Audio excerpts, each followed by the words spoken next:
Okay, I'll second. So I'm calling the Southwest Select Board meeting to order on July 7th, 2022. The purpose of this meeting is solely to plan our goals for fiscal year 23. We will not be taking public comment at all tonight. So to help the public understand what we've done to get here tonight, we have hired a consultant with a lot of experience in municipal organization to help us end up tonight with a viable, achievable set of goals for the next year, so short term. We've all met with Mr. Heckenbecker individually, and we've put together our goals. He has received those goals, and he has come back with a spreadsheet that has ranked those goals for us in different categories. So tonight, we're going to start from there, and we're going to end up with an agreement on what goals we believe we can achieve and want to achieve for the next year.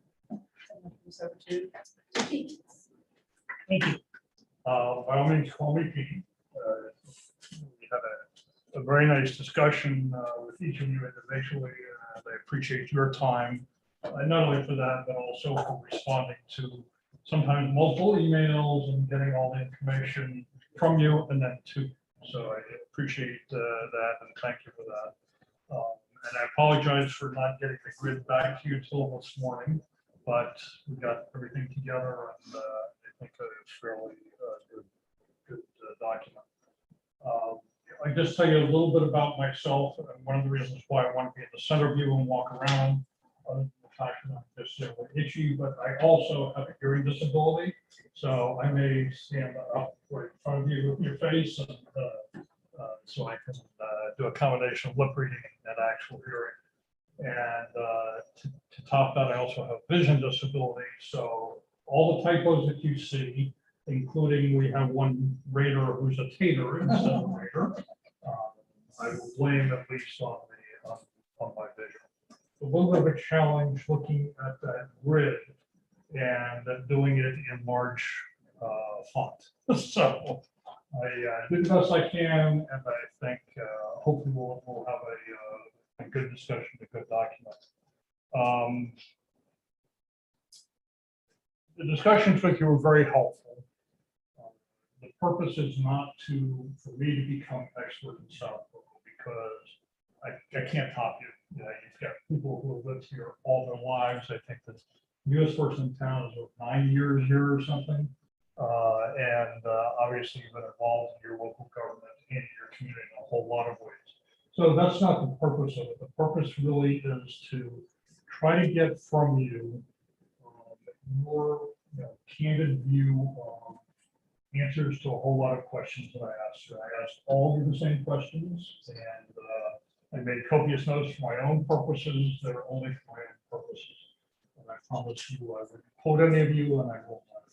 But it was certainly very helpful for me to understand sort of the current landscape of Southborough, what's going on now, what the issues are, and beyond that, obviously, you responded in your as they were setting up the technology, and I saw on the screen Southborough 1727.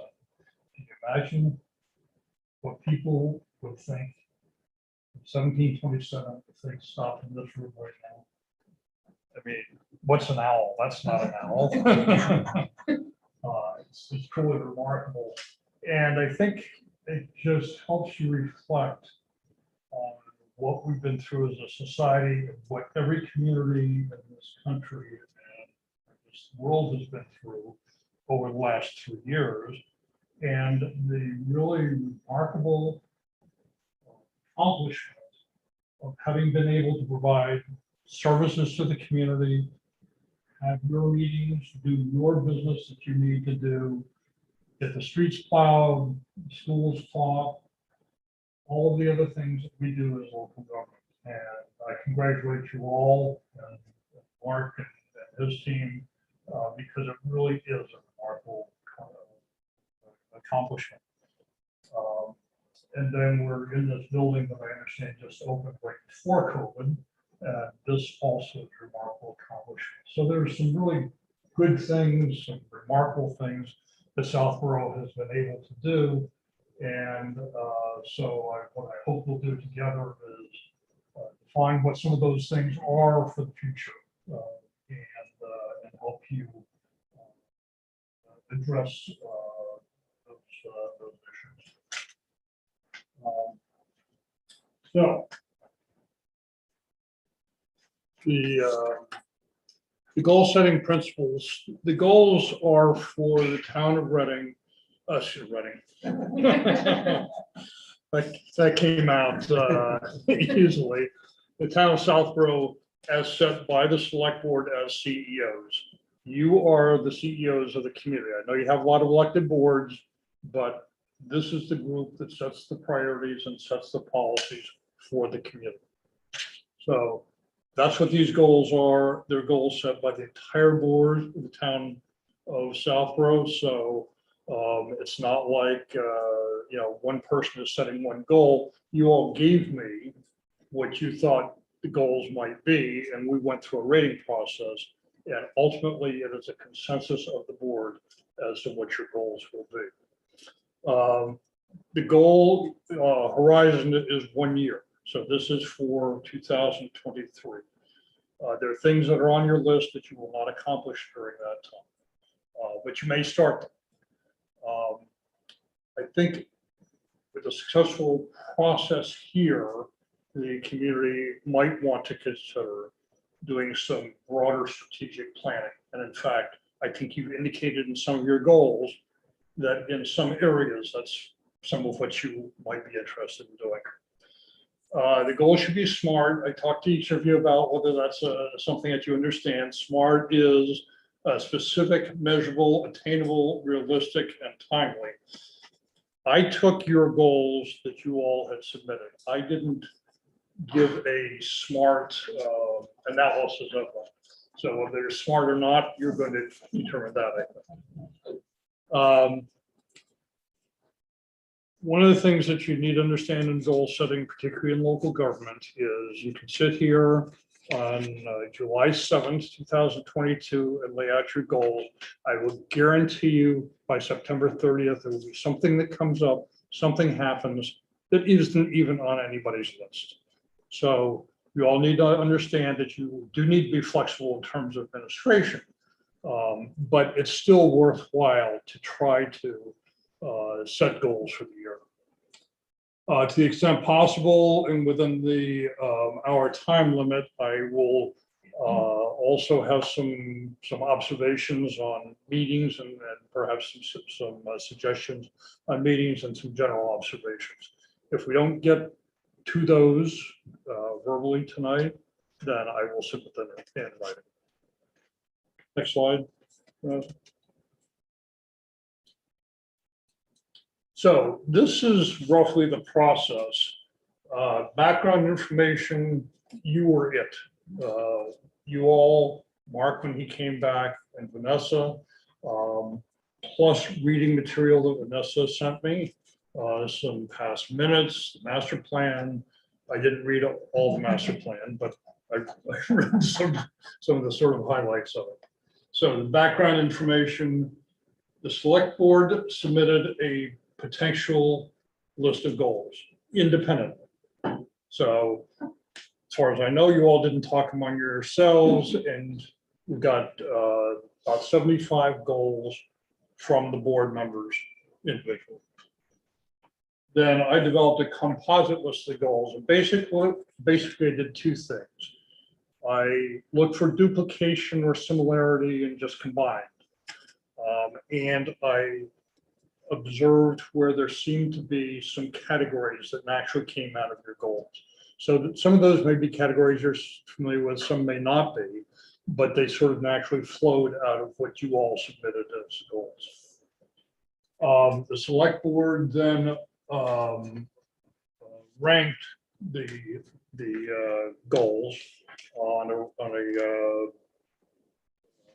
rating of 1 to 5, and from that I then sorted the list. So you have and you received this morning, and we'll have the slides that show what the priority list from your consensus is.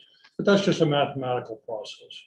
The main thing we want to do tonight is to confirm that those are in fact your 5 highest goals in community development, or if there's something that you feel ought to move up on the list, something that ought to move down on the list, that's for you to decide. So, select board will tonight modify and finalize priority goals. Next steps after that are for the staff to develop an action plan for each. So Mark's going to need to determine when you have a list of 25 goals, 28 goals maybe, who the staff person is who's responsible. Most of those will be very natural. You'll understand if it's something with DPW, it'll be the DPW director. If it's finance, it'll be your treasurer finance people. And the board will need to determine who the board liaison to that would be. So each of those goals will have a board member. Hopefully it won't be all the same board member on all 28 goals. It should be the effort should be spread around. And that then should be published on the web page with the goals. And the staff will develop an action plan for each goal in your packet of material. And you'll see it on the slide. There's a proposed action plan form. You can Google action plan for goals and you can see 100 of them. I just took one and modified it for Southborough. So the staff person would fill that out and develop what the action plan is and review that then with their liaison. And that becomes part of the goals, final goal statement. And that should be public.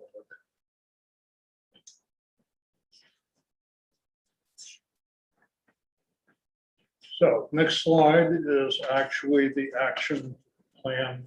And basically it's to repeat the goal statement at the top and then the action step description, the responsible party, select board liaison, beginning date, end date, resources required, whether staff, technology, budget, whatever it might be, desired outcome and notes.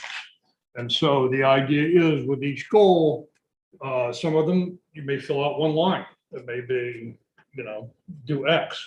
But for others that are more complex, you may in fact wind up using a whole sheet. So that's why staff does that, reviews with liaison, with the select liaisons, select board liaison, and then moves forward with that.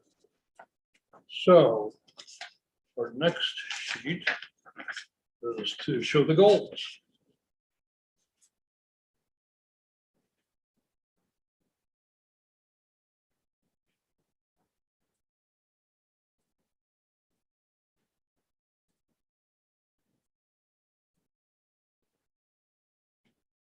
Too many goals to fit on the screen.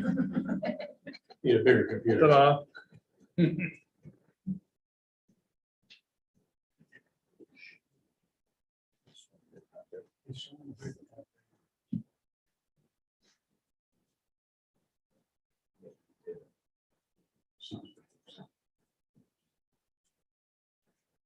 So maybe while we're getting that sheet out, the 5 categories that things just naturally morphed into were administration and operations.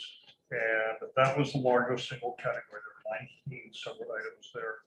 Community development, I don't know whether that's a term that's used in Southborough or not, but the, sort of the planning, housing, kinds of thing. Finance, logically, you would expect that there's a fair number of items in finance. HR, which include board committees and commissions as well as staff, and then finally infrastructure, which you sort of naturally expect to okay. So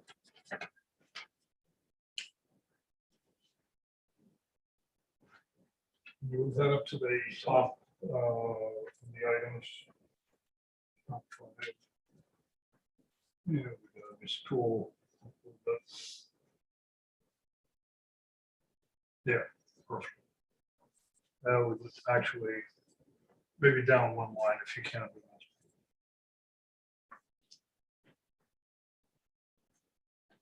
No, because I need to get 1.1. And hopefully through 1.5. Okay, we'll have to scroll. So this illustrates the process. This is the goal. And what I did was pretty much duplicate what the board member who submitted that goal had proposed. This is the priority by rater. One of you is a tater, but the rest of you are rater. And I left that information. If the board didn't really see it, you can figure out whose was which, but I left that because it's information that I had. The last is a composite score, and the composite score is really the sum of these items divided by 5. So one of the things that was important is the higher the number, the higher the rate. But you don't get to have an unlimited number of 5s. So you only had 5 5s in a category. And so that basically gives us a little bit better control on it. And then what we'll be filling out is the staff liaison, the select board liaison, and target date, and then that flows right into the form that I showed you previously.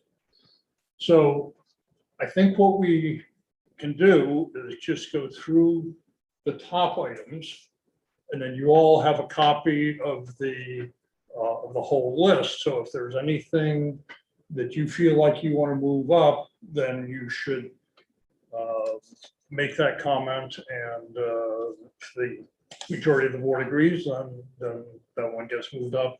What I would suggest, though, is you had 19 items in this list. You can't move up 19 items because you can't have 70 buildings. It's just not going to work. 25 is a lot of buildings, but more manageable.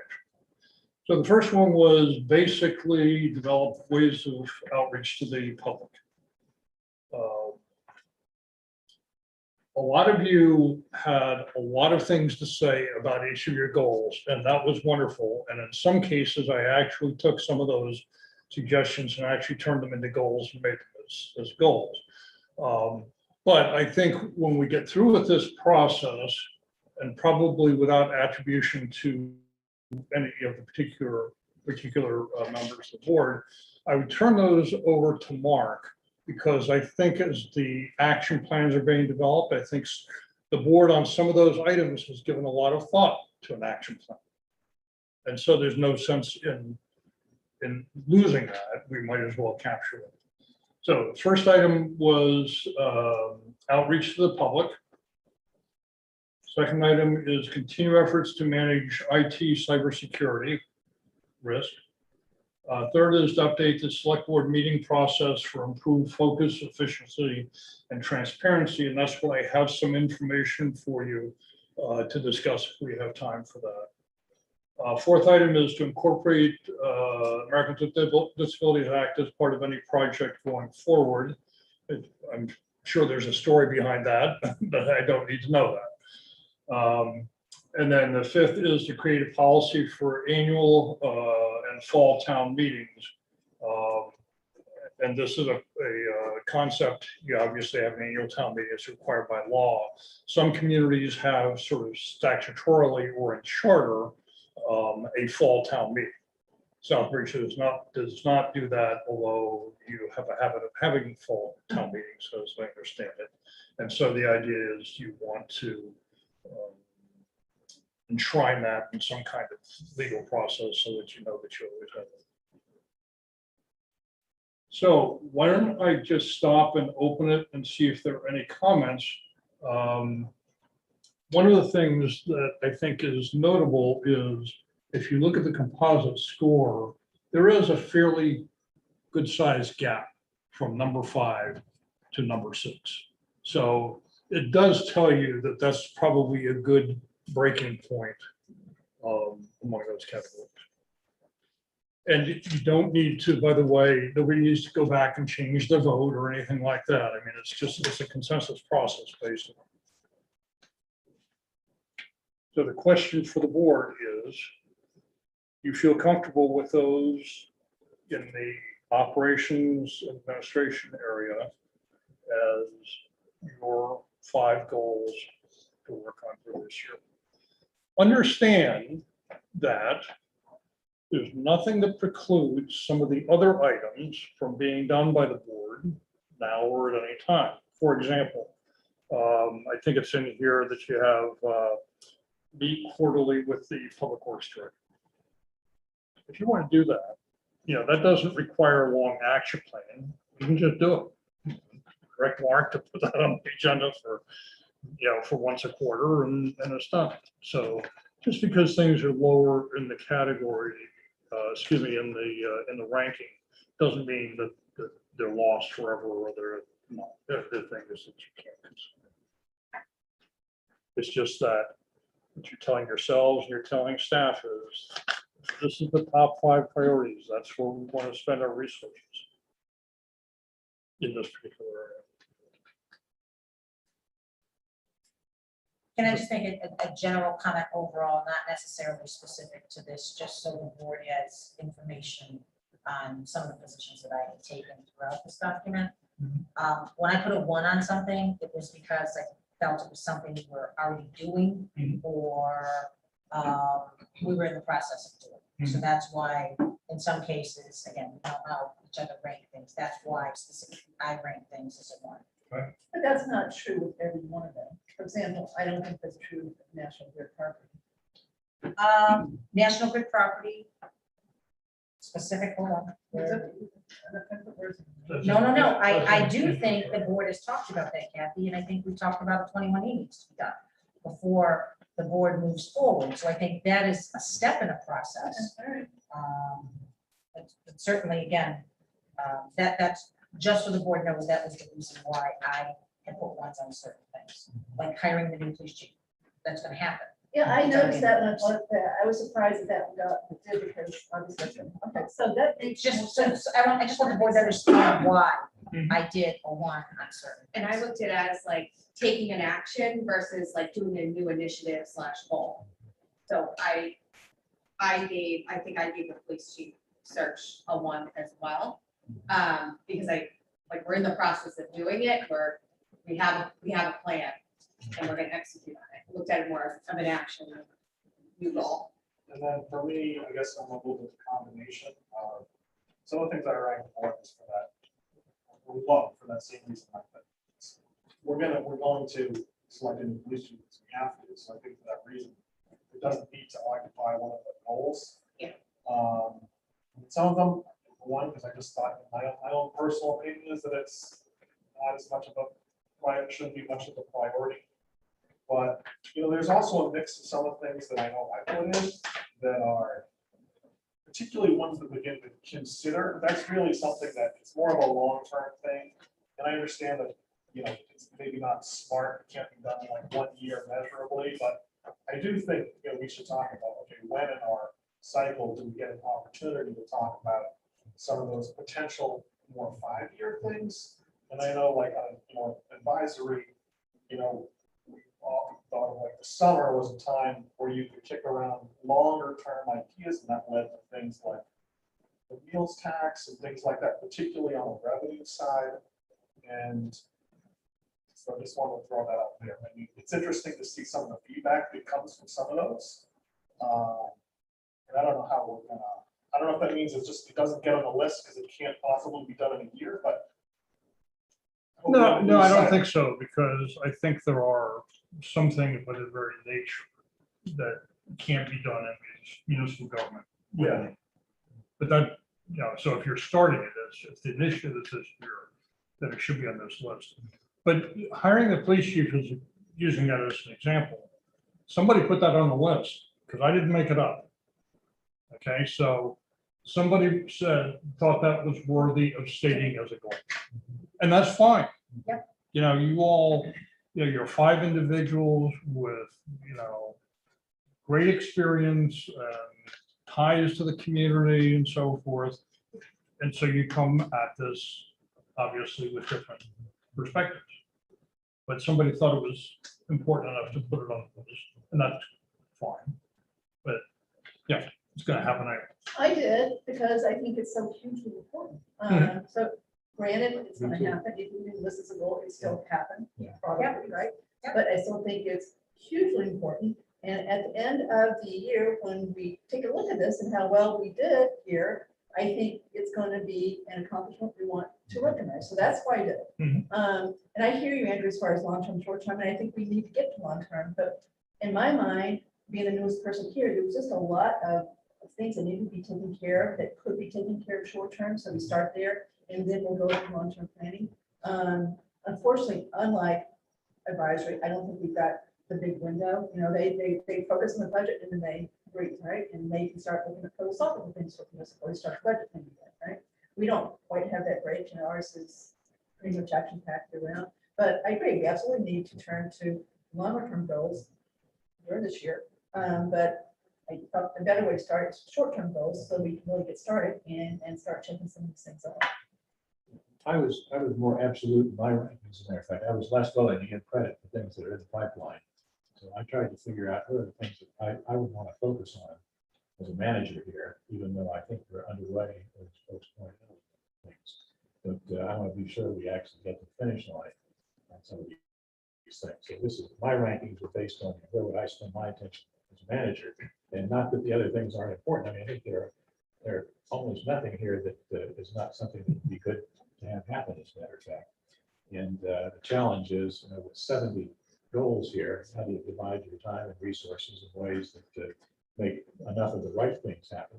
And again, my rankings were trying to determine where I spend my time, whether that they allocate my time or our collective resources. So I think, I guess, a little different, but the real issue for me is I'm happy with this group here. I'm disappointed that my national grid property came so low.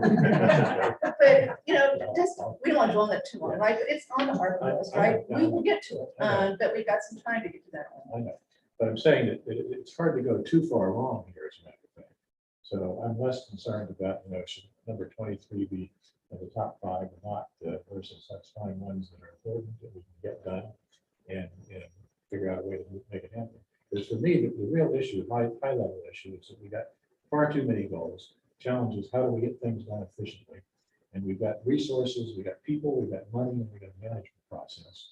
People, us, our staff, the town staff, our committees, how do we find ways to make those resources more effective as we move forward? And then, you know, how to get sufficient resources from various places, and finally create this management process that allows us to make all these things happen in a coordinated way. So that's, you know, a lot of moving parts there. So I'm less concerned, I guess, about the final ones that read here, given that all these are pretty useful, I think. So I'm more interested in sort of the process and the infrastructure and the management side of things, the implementation and follow-up. So one of the things that I wondered as I was looking at your ratings, it came in more in the finance area. So maybe we should defer it till we get there. My question or my thought was on increasing the meals tax and increasing the CPA. The people who rated that a 1, did they do that because they don't agree with that? So they don't think the meals tax should be increased? They don't think CPA should be increased?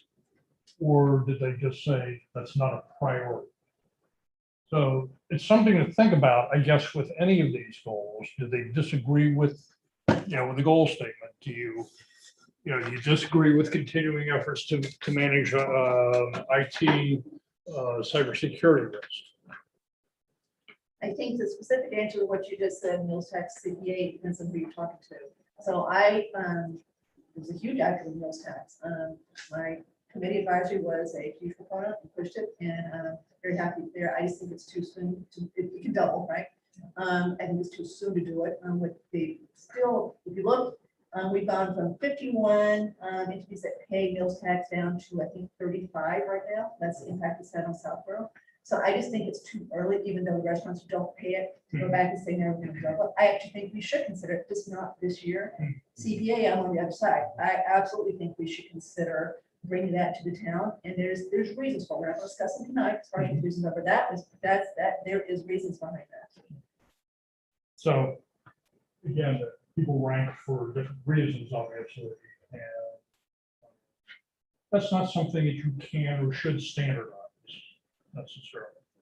I mean, that's the experience that you all bring as individuals. But, you know, you need to get to this point as a group. You know, what are the goals? I just said one thing. Yeah. I think if anyone has a question, obviously we know who ranked them up. Anybody is welcome to reach out to me at any time. If you have any question on why I ranked something the way I did, I would be more than happy to explain it. I agree, probably shouldn't go through all of that tonight, but anyone feel free to reach out to me. I'd be happy to explain why I gave something the ranking that I did. Peter? Yes. I thought one thing that was useful was that there seemed to be a lot of consensus on their finance to get some projections, you know, like a 5-year range. I remember a couple of years ago where Valentine came in and had some numbers warned about potential operational overrides and things like that. I think that getting that type of information, that is useful in prioritizing what goals should be on the list and how much they should be ranked, because some of the goals obviously they involve, you know, staffing, and it's something we consider very, very seriously. Like it's anytime considering FTE, having an FTE. So I was encouraged to see that as a goal, get some early in the cycle, some projections about fiscal impact, and be also kind of post-COVID. But seemed in the finance area particularly, there were two things that were sort of long range. That was one of them, and the other one was in capital plan.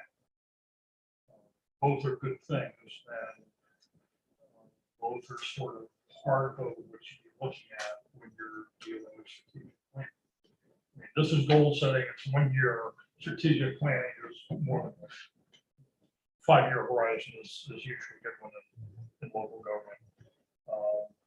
You know, I'm sure your finance director, Mark, cautioned you that projections in municipal governments are not something to be taken to the bank, because so many things can change so quickly and have a direct effect on how we do what we do.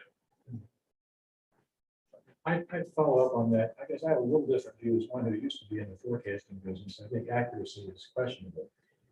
I'm not on myself. I wouldn't want to spend a lot of time on it. I think we do it, but I think it's a shorter term kind of deal. I think the capital planning is very, very important longer term in terms of where we're going to spend capital resources. That's a big Well, impact on capital planning is really important, I think, Yeah. and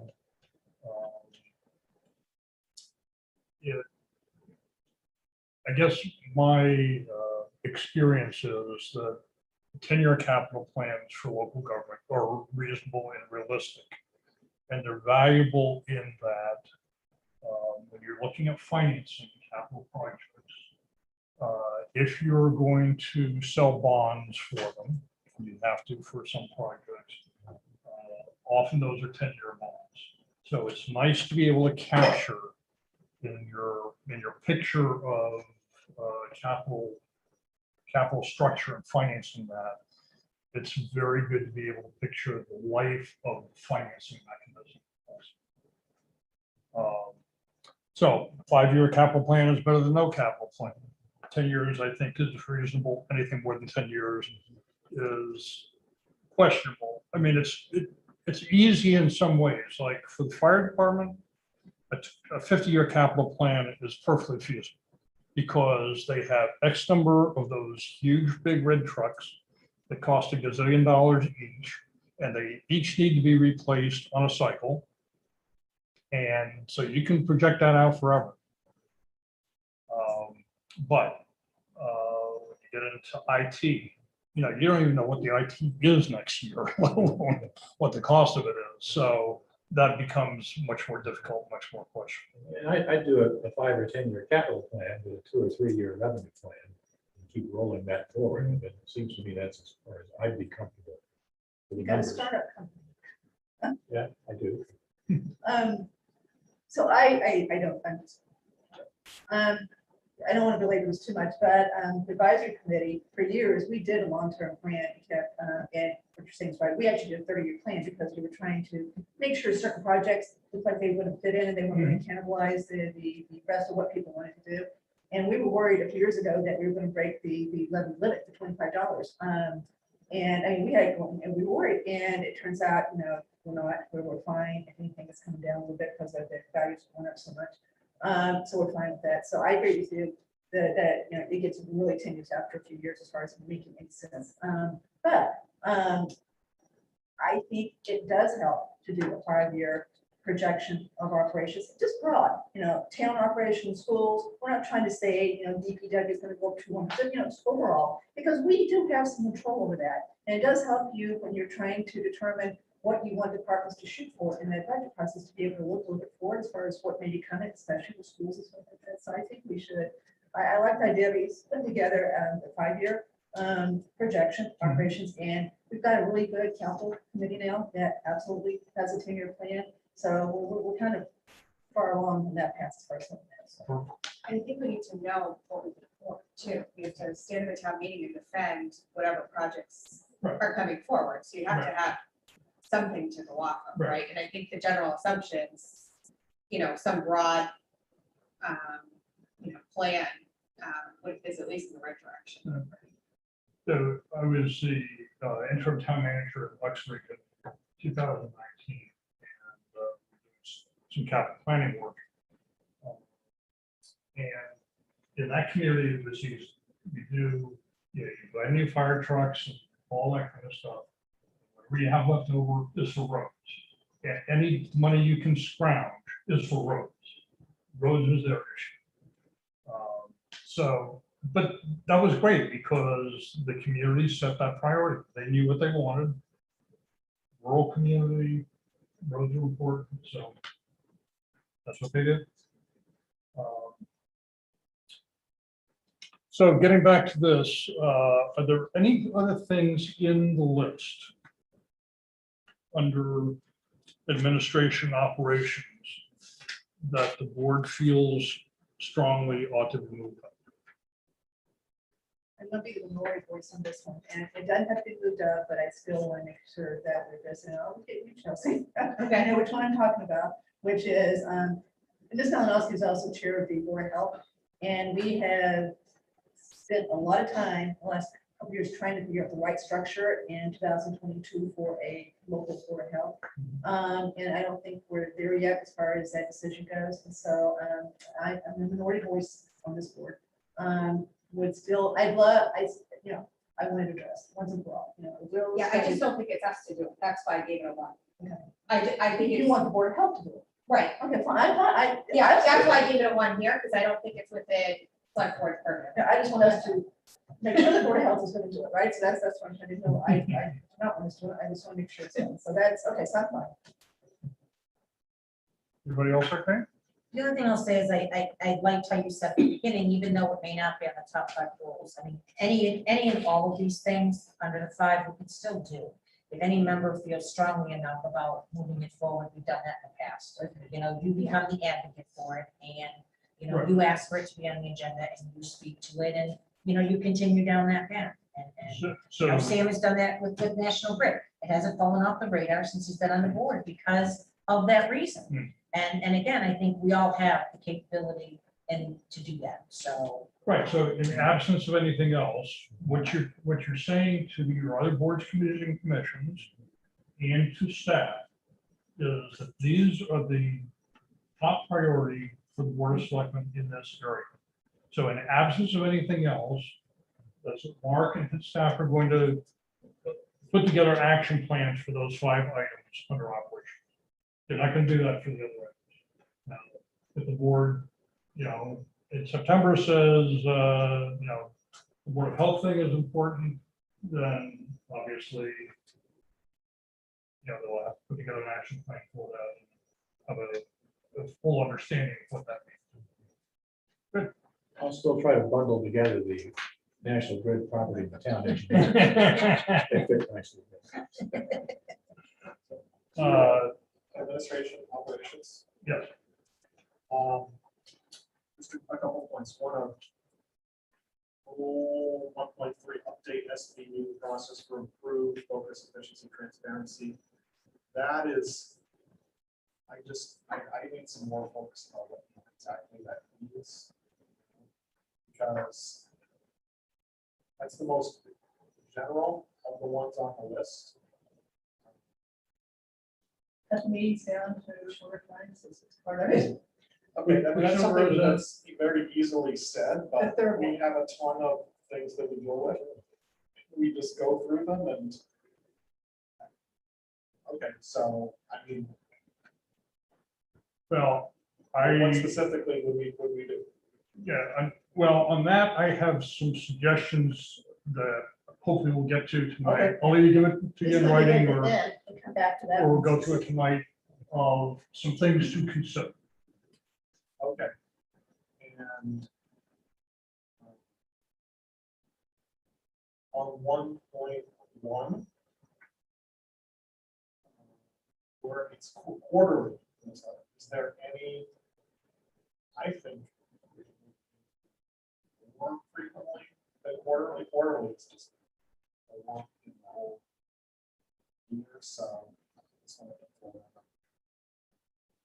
So one of the things that will happen, this is the list, that Mark's gonna have to assign the staff person who's going to develop an action plan for that. And that person's gonna deal with one of the board members that you designate as a board. There's gonna be the liaison, but we're gonna have discussion, and then we'll come back to the full board eventually. So, that's an area where maybe the goal should be as specific as it's written. Maybe it should be a little bit more general. I'm not a fan of trying to edit things with, 5 or 6 people trying to do it on the fly, but if you wanted to eliminate, just eliminate the last sentence. I agree that was pretty specific compared to other goals.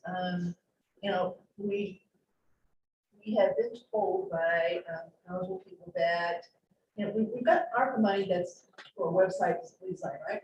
But we've been told by people who know the software that we use that we really don't necessarily need a new website. We need to learn better how to use what we have. And of course, most people today get information online. So I'm not sure we need a quarterly newsletter other than a really robust, website where anybody can go and find the answer to what they want to know if it's there. So I say this really is a little too specific now, and it's fine to do for this, but let Vanessa and Mark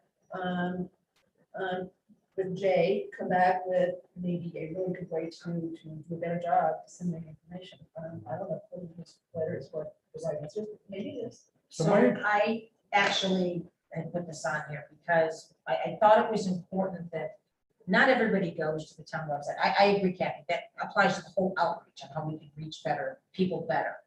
I thought quarterly because there are people that are not really in tune as to what's going on in town government and what we do. And to be able to give them some idea of what we as the CEOs of the town are doing, some of those people that may not be on Facebook or any type of social media, at least they know, are better in tune as to what's going on. I think remote meetings has helped that in a big way with people, but I think this was just another step forward with transparency and finding a way to maybe reach those that we're currently not reaching. And that was my hope with that. So one of the things that when you get into that, however that's done through staff and the select board, there's a big difference. I think this is what you're saying. There's a big difference between telling people to go chase the information and having the information delivered to people. And when it's delivered to people, whether it's old-fashioned paper or whether it's electronically, oh, interesting, maybe I'll read more. As opposed to, I don't know, why do I want to go to the website? I agree. But I think the You can do that county's- electronically too, by the way. You can Yes. have people subscribe and then send it to them electronically or Yes. text or I whatever. mean, I thought. This was like a week or two ago. I must have sent that email on Friday. Here's things that happened this week. I thought that was excellent. It was excellent. 1, 2, 3, 4, 5, 6. No, it was 7. great. It was great. That was great. Now I was like, wow, a lot of things happened this week. No one had really, you know, and here I see some progress being made on some of these. What if we did that? I'm like. And Mark has been something doing like that as well. You know, and just, you can subscribe to the, Yeah. a list, and so, I mean, I think one of the things we agree on is like, there's a lot of good things happening. Let people know about. I think to Kathy's point, I think the meat of this is in the first sentence and not the second. one. Yes. There's a variety of channels we could use. The message for me is we gotta figure out better ways to communicate in a variety of ways, not just a newsletter, but, you know, again, if people suggested here are other ways to do it. And what you say with National Grid, this has been on my list. I went back to my list since I'm not the board. So this is, I will admit, this was one of the things that I've been kicking around for a long time, but I thought was, again, just important. This is a better website, but it'd be easier as well. There are Potentially, other yeah. ways we can do this. So, I think communication in local government is a big issue. I think it's extremely hard, partly because we're involved in so many things in local government.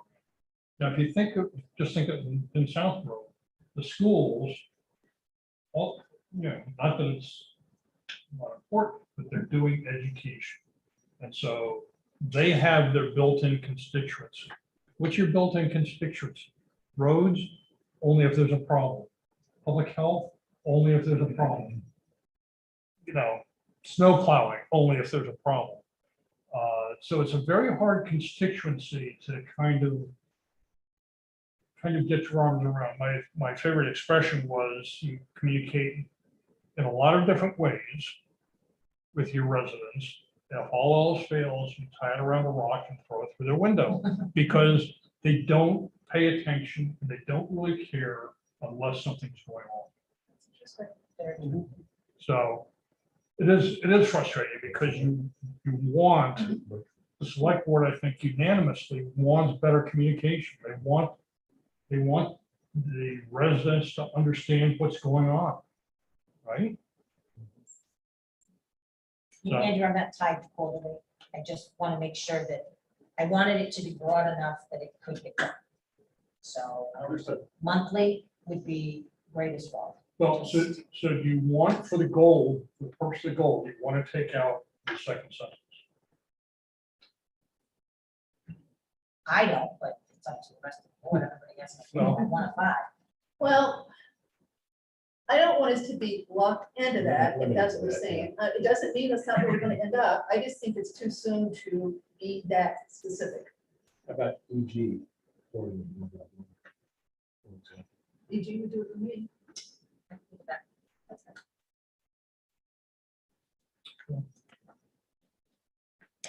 Vanessa, can you edit? Yeah.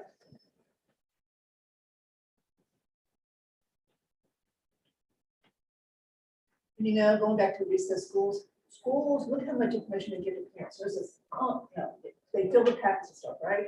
I'm not trying to say they packet of stuff, it's in the home, you know, a lot. And of course, parents, you know, couldn't wait to get into get those packets and read it. Our residents aren't like that, you know, unfortunately. So it is harder to figure out a way to effectively communicate in a way they want to actually read it. But I think we should work hard to try to do that. It's hard to believe with the passion you all have for your community and your local government.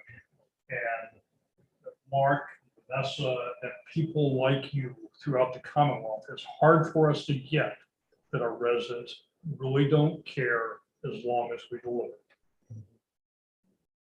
I'm surprised at the number of times I've been asked at the transfer station, what is the select board? Yeah. We think we're very important. but You're so right. they're- We are very important. Did you send them to Marty Healy for an explanation of select board? What kind of that? Being on to, again, to move on. Remote meetings have helped a lot because people can sit at home and watch it. I don't have to slow down to where we are. At our June 14th meeting, last time I looked, there were over 400 people that watched the YouTube, right? Now, it could be the same people more than once. Bridget watches a few minutes, right? But 200 people came to town meeting, and less than that the second night. And how many people voted? Not many. The election wasn't there wasn't a lot. There was one election, test election. So there weren't a lot of people, but 400 people watched me. We've never had 400 people come to an in-person meeting that I can remember. So that part's good. I agree. Well, it's one of the Small nice town things. meeting- small town meeting. For the first time. Because there's an issue. Well, and not it's all all- that, you know, it's an exactly. issue of bringing people out, Yeah. schools, Yeah. Burnett House, they'll come, but if it's just, the normal stuff, the budget, whatever. And, there's still a COVID going on with this last one, so. Well, and you have the technology now, really, to be able to expand the number of people who can participate to from the older, but still, you're not getting all that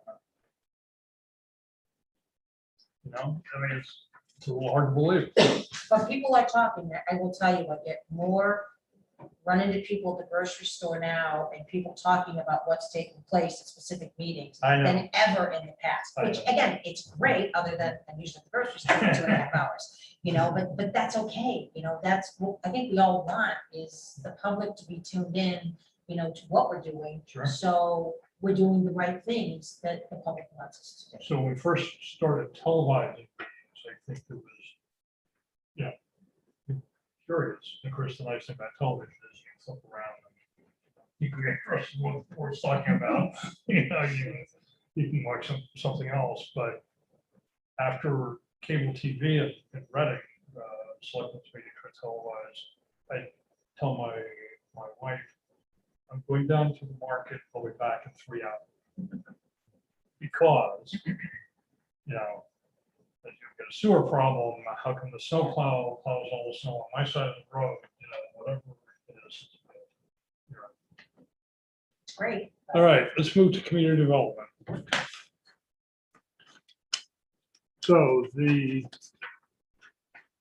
5 highest priorities were to support EDC efforts to retain business in Southborough, actively deal with the new Park Central 40B project to achieve best outcome, more diversity in housing, support EDC efforts to revitalize downtown and investigate potential zoning changes on Route 9.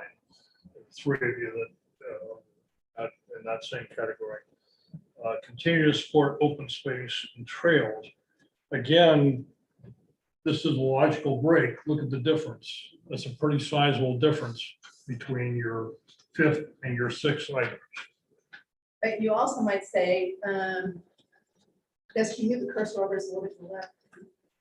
2.1 and 2.4 are pretty close. They might be combined. I wasn't clear enough in my own mind when I was doing this. There are certainly similarities, and you can suggest that even the more diversity in housing related to 40B, there might be a connection there. So, if you want, if that the board feels comfortable doing that, and then is there something here that you need to move up? There's no shame in having only 4 goals in a category. So I think 2.2, Peter, and 2.3 are very different. In what they're looking to achieve. I will say the reason I gave 2.2 and 3 is on a 40B, the majority of discussion on that falls with CBA and the planning board. And the select board doesn't necessarily have a whole lot of input in that process. Certainly the board could take a position, but as far as permitting and whatnot, public hearings, that all takes place through the ZBA and potentially planning board. So that was why I did that as 3. And diversity in housing is more than just the 40B component. So I personally think they should be separate. Well, I do too. Different reason for it. So what about the I think 2.1 and 2.4. 2.4? Are those sort of the same thing? I They're don't know. very similar. But I don't object to having 4.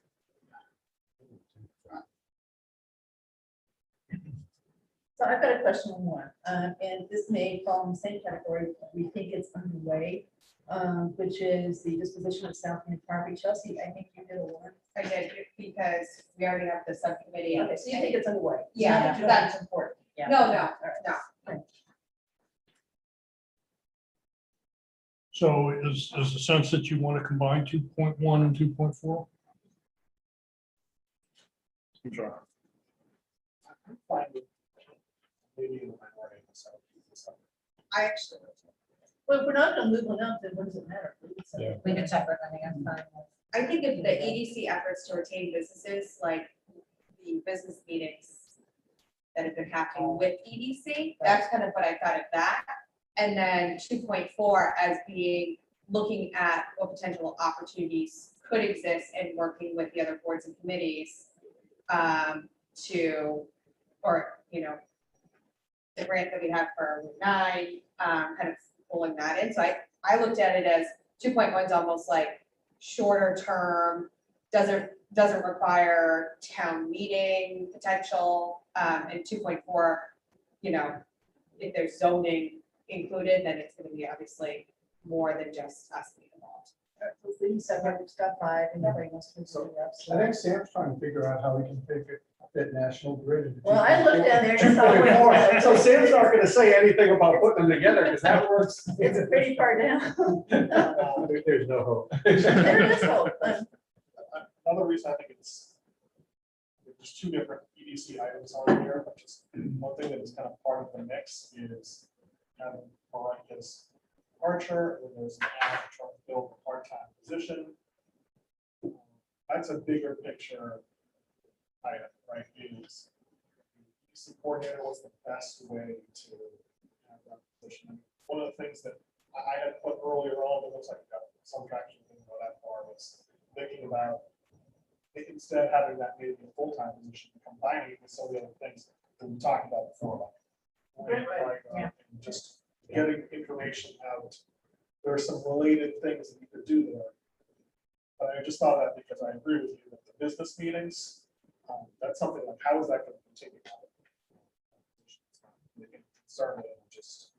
But I think that the board putting this together as we get into the interview process to fill that position is going to help Vanessa and whoever else is sitting on the interviews and say, these are the goals that the board has set for community development, for economic development. And these are the things we're going to ask you to focus on. You know, talk to me about what you've done in terms of, you know, retaining businesses, but trying to provide those open space opportunities for them. You talk about some of those pieces as to how you're going to do that.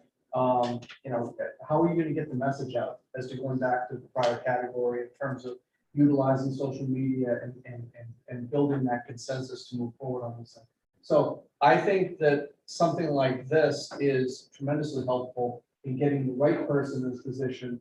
So, you know, so someone can't say, well, I don't know that that person really is what we're looking for, but this is what you're looking for them to push forward. So I think the timing of this probably is pretty good for that position.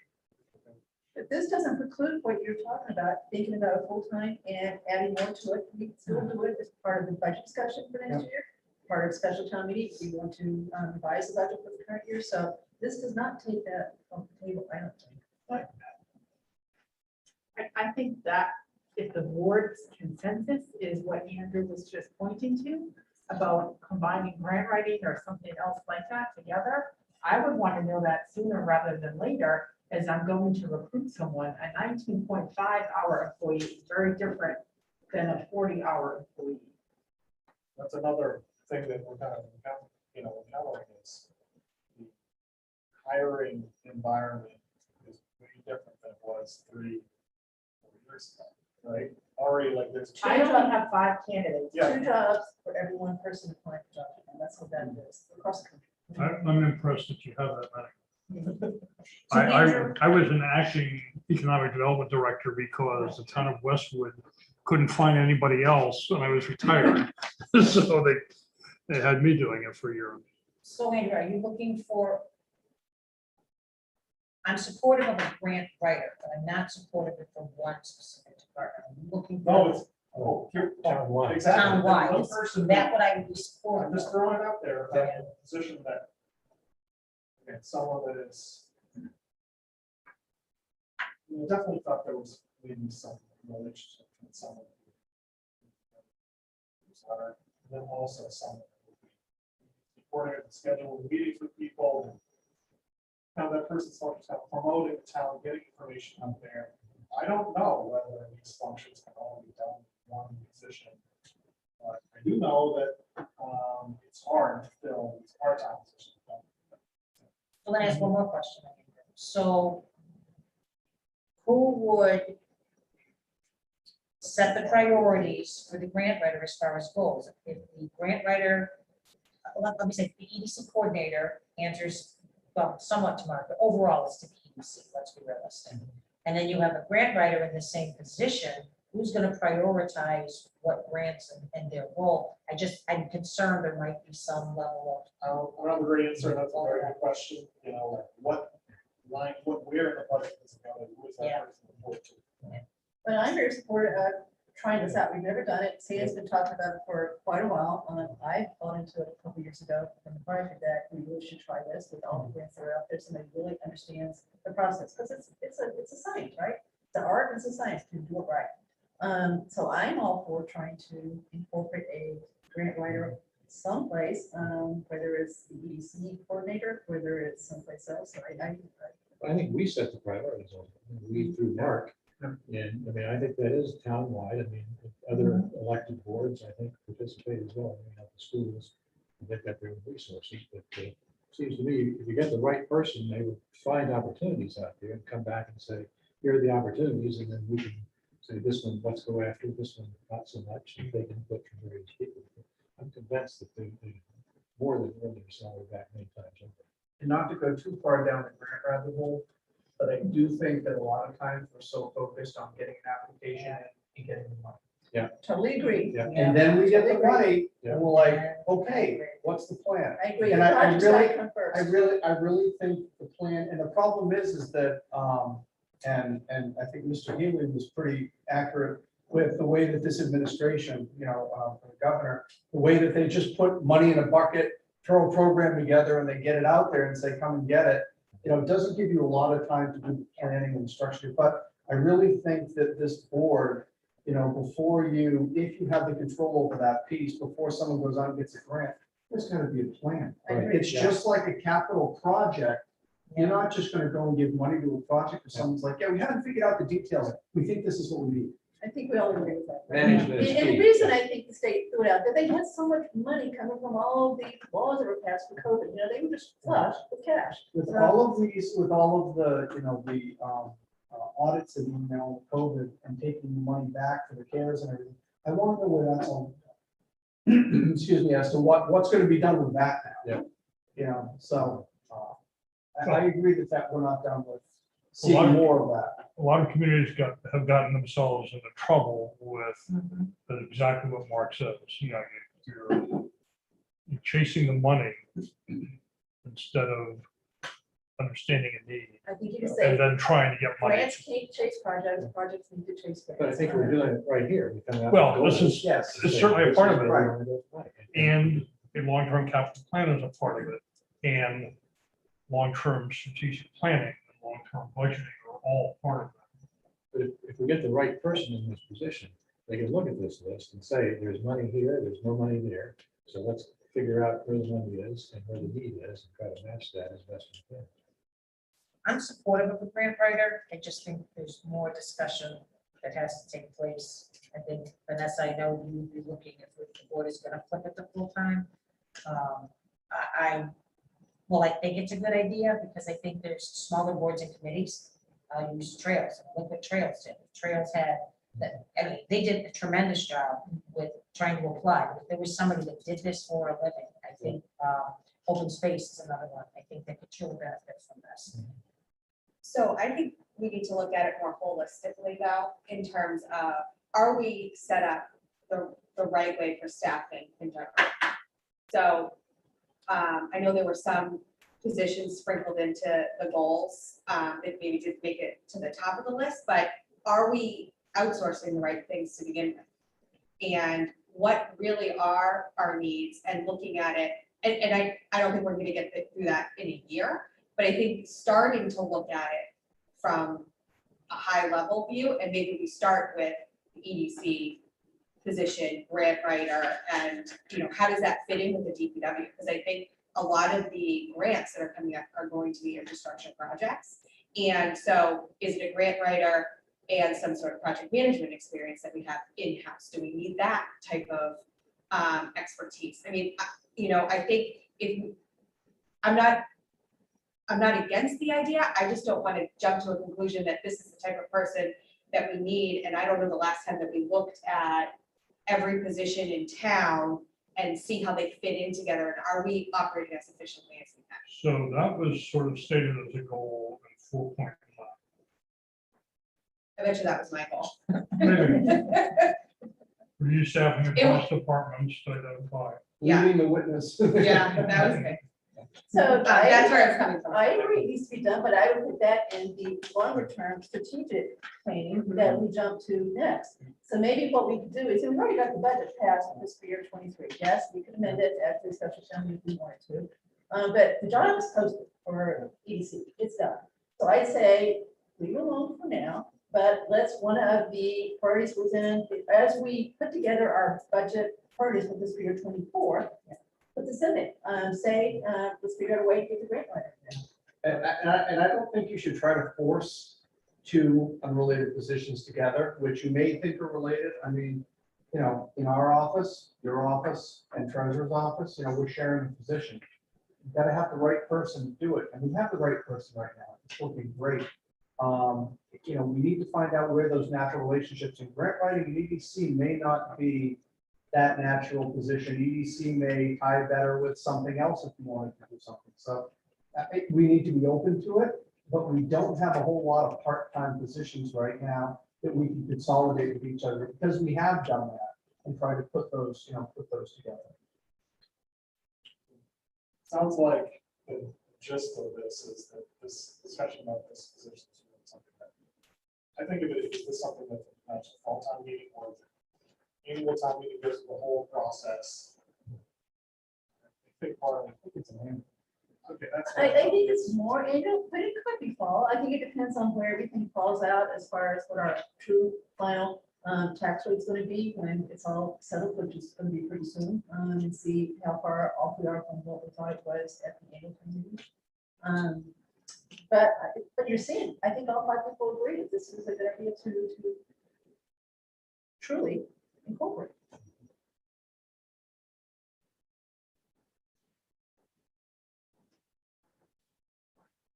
So going back to these 5 statements.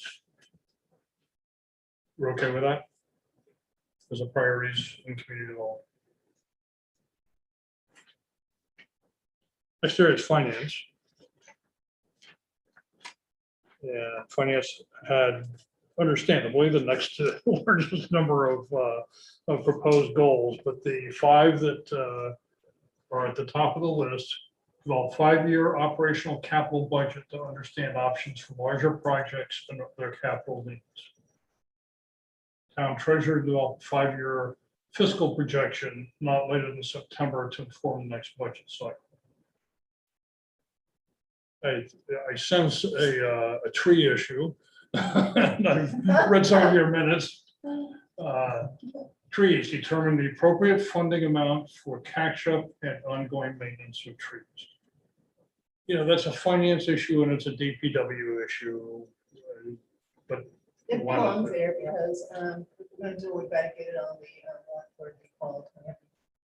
Continue to allocate ARPA funds appropriately, including using recommendations of ARPA committee, and explore grant writing opportunities.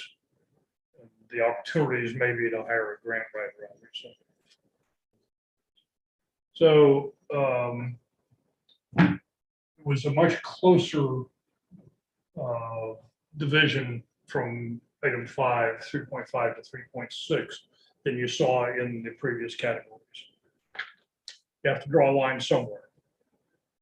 The next item was budget software, finance director, town accountant, lead implementation of new budget software.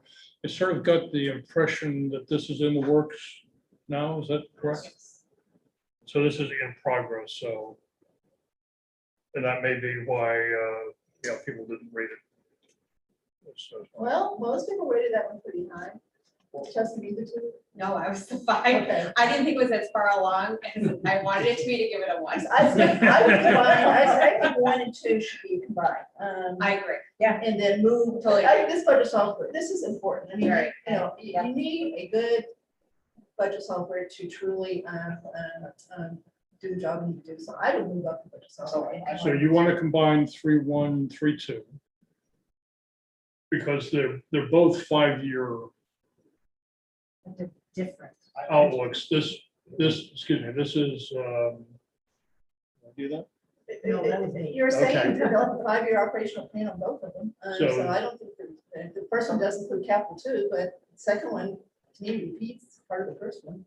On 3.6, just see it as, I remember we had just good old fashioned Excel spreadsheets. And the problem was they constantly changing, version, et cetera, et cetera. But they're pretty easy to understand. They are. You can download on your computer. Yeah. Then we went to ClearGov. And you see there's just big implementation, trying to get 100, a lot of different departments in it. It was so, and then this year I kind of liked it, just a good old fashioned Excel. It has the downside of having different versions, not catching up to each other. But You it's know how much pretty. time they spent fixing errors? The problem, Way too much the time. What did problem- Chelsea say? They spend so much time Yeah. fixing errors. Okay, I love the spreadsheet and there's a way Yeah. to get rid of that problem. All right. Not much work. The ClearGov, the virus, we missed it during the year. There were things about it we really liked. We didn't like everything about it, but we liked it. So we missed it. So we wanted to see the budget software come out. But what doesn't mean we're gonna do the spreadsheet. We all like the spreadsheet, we know how to use it. so if we do this is like, I just hopefully we won't have to like third or fourth time. This would be looking at like one potential new system, and then if we got it, we would buy a license for it and then get used to this is the way to do it.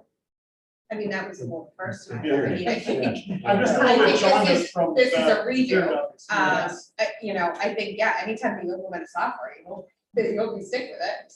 Because I was trying to train myself to learn Clearview, and it's like we're not using it anymore, so.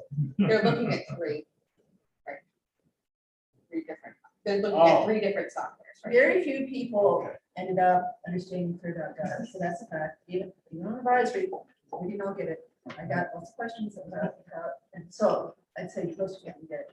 So we do need something that is easy for people to grasp, right? That's got some intuitiveness to it, that is total phase.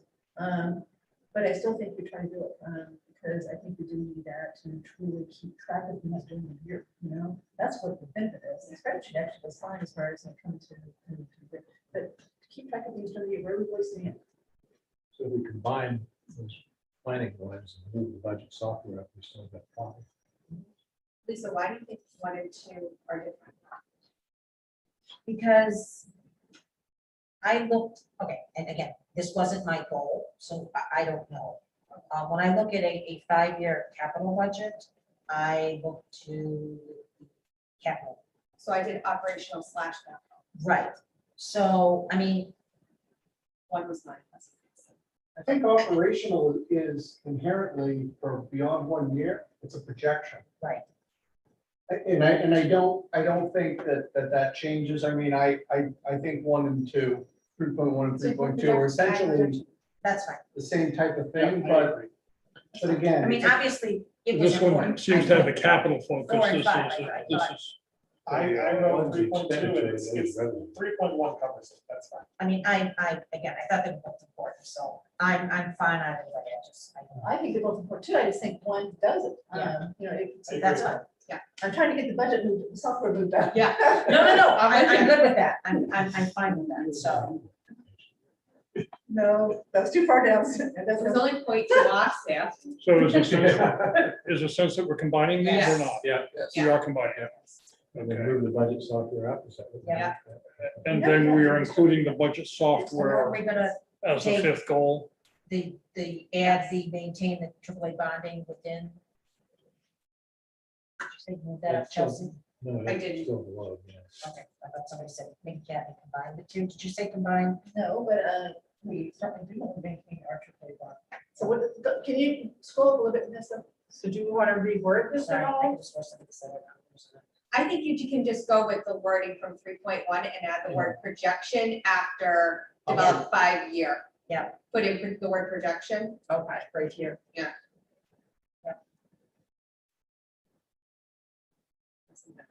Or after the word operation? Just And take out town treasurer. So I didn't print my, Vanessa, can you scroll down so we can see Yeah. what Lisa's talking about with the bond rating? I thought somebody said that 3.6 and 3.7, I could be completely, I didn't do that. misunderstood. I didn't do that. I misunderstood. I think that's likely to happen if we do something about it. Yeah, I mean, I think though, and this was one of mine, but on the AAA bond rating, there were certain things that the auditor suggested that we do that I don't think are included above, like looking at updating our policies and procedures for like a stabilization. Like, I think we do have some work to do, and I think it's in conjunction with advisory. And that's coming, they're working can on do that, that. they're gonna make Okay. come to us and basically say, we at least need to stabilize free cash, start there. But advisor's got a pretty good handle on that bond rating as far as truly what the two bond rating agencies are looking at, we got to talk to them.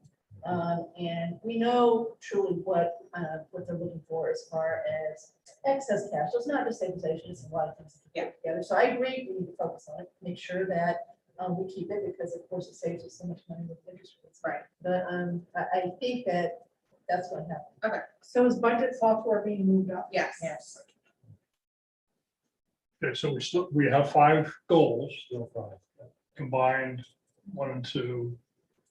And then we're adding the budget software. We'll move this up for 6.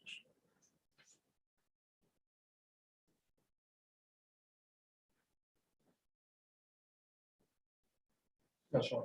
Okay. Everybody happy with that? Sure. Okay, next area was human resources, boards, committees, and employees.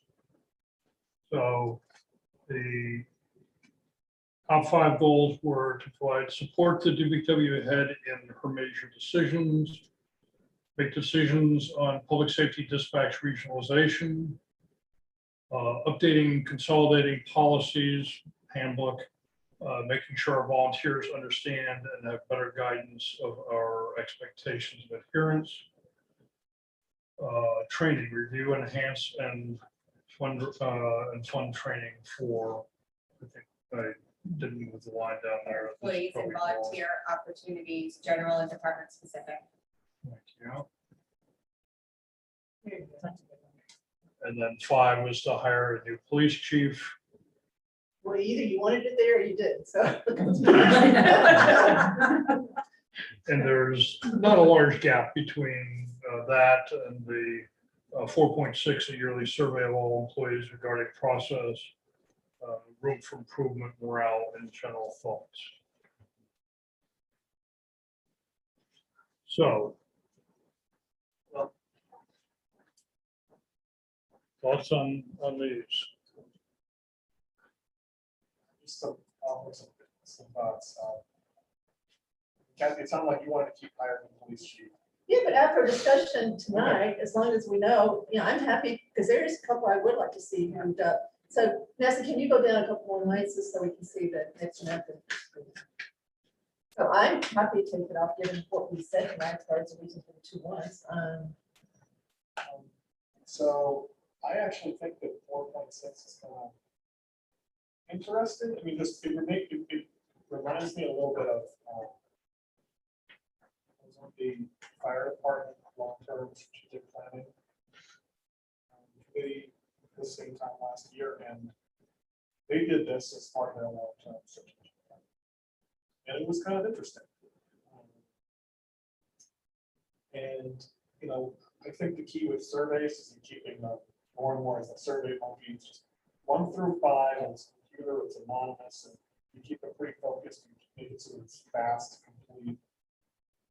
And definitely the feedback section where you can just kind of throw something out there, that's definitely interesting. And also, like with the noise bylaw committee, where the survey that was sent out, there are some interesting things set in the free-form response part. So I think that's, if we didn't have, if hire a police chief is more than one of those, that's something we could potentially move on. So is this the one that you would then want to move up? Really survey? I would be fine with that. Of all the others, yeah. We have a mechanism, the technology committee has a great survey tool. So can we talk about 4.7 before we decide for sure to move up to 4.6? I'm happy with 4.6 and get rid of those 2 times. I also like those we can check off too, so let's give this one that we could have checked off and we can sure. But anyway, 4.7. We all know that we don't appoint, we know there's been a lot of discussion, right? We know that since we met last, a new member has been appointed who is very interested, as long as Mr. Cyrus, and seeing this revitalized and providing support and advice, like you're supposed to do about DPW stuff. So again, I think we've got a role there in that. I actually met with Mr. Bowden today as far as helping to revitalize that. So if you don't move it up, I still want to make sure that, you know, we're going to work on this one. It's on the agenda for next week. It is. And that's what caused it, was the conversation I had this morning. I put it low because we don't control it.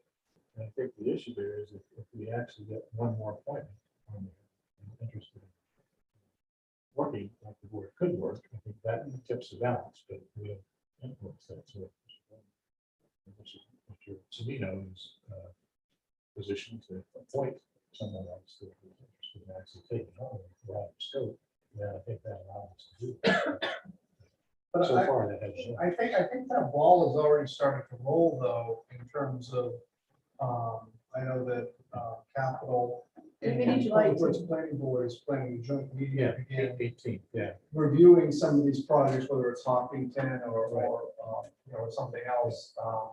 And so I think that may help too. Again, it's going to be, I think, one of those things, whether you move it up or not, I think it's going to continue. It's going to, you know, move in a more positive direction. I agree, that's a good, the ball has started to roll, so. So did I miss the agenda for We next got week added that this today. is on? I think we got it today.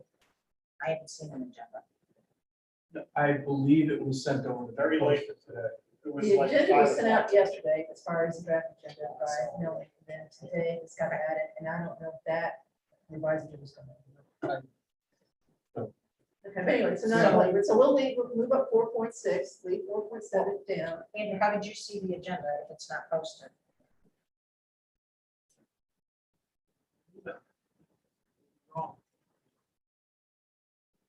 I'm just curious. Andrew's on the secret distribution. I know, I'm just saying, I haven't seen the agenda, so I was just curious how Andrew.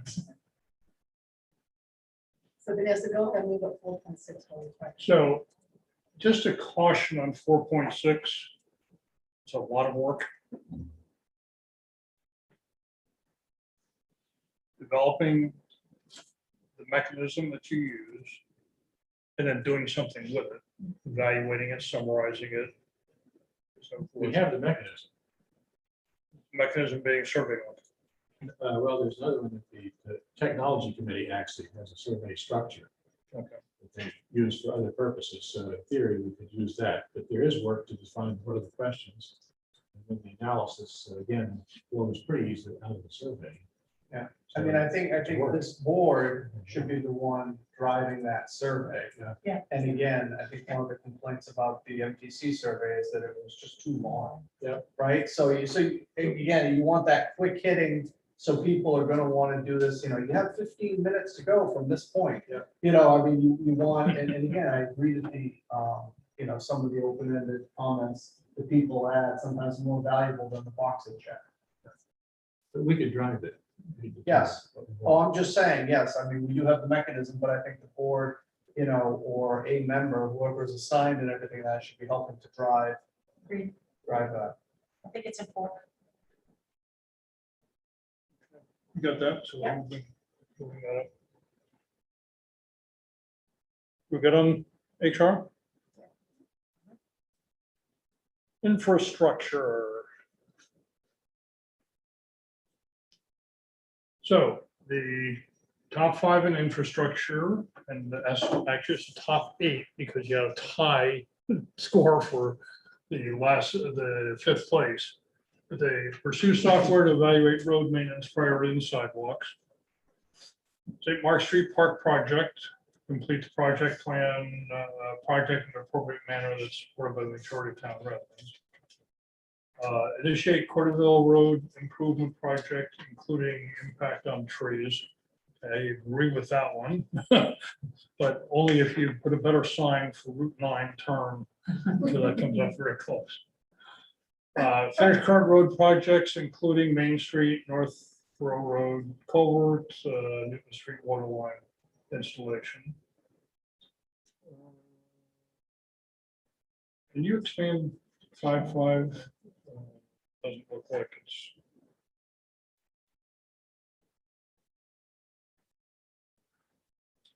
Focus ARPA funds for sidewalks and coordinate with DPW.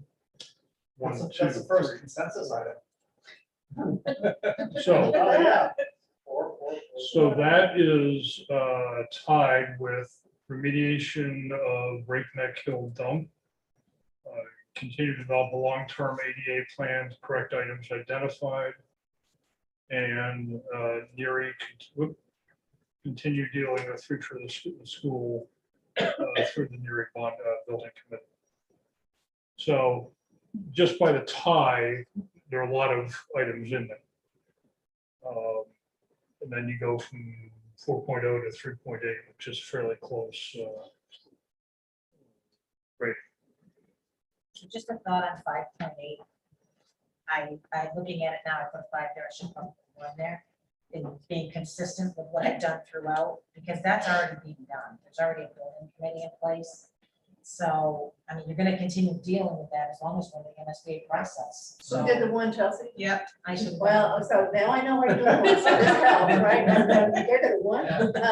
But this project is so important. Yeah.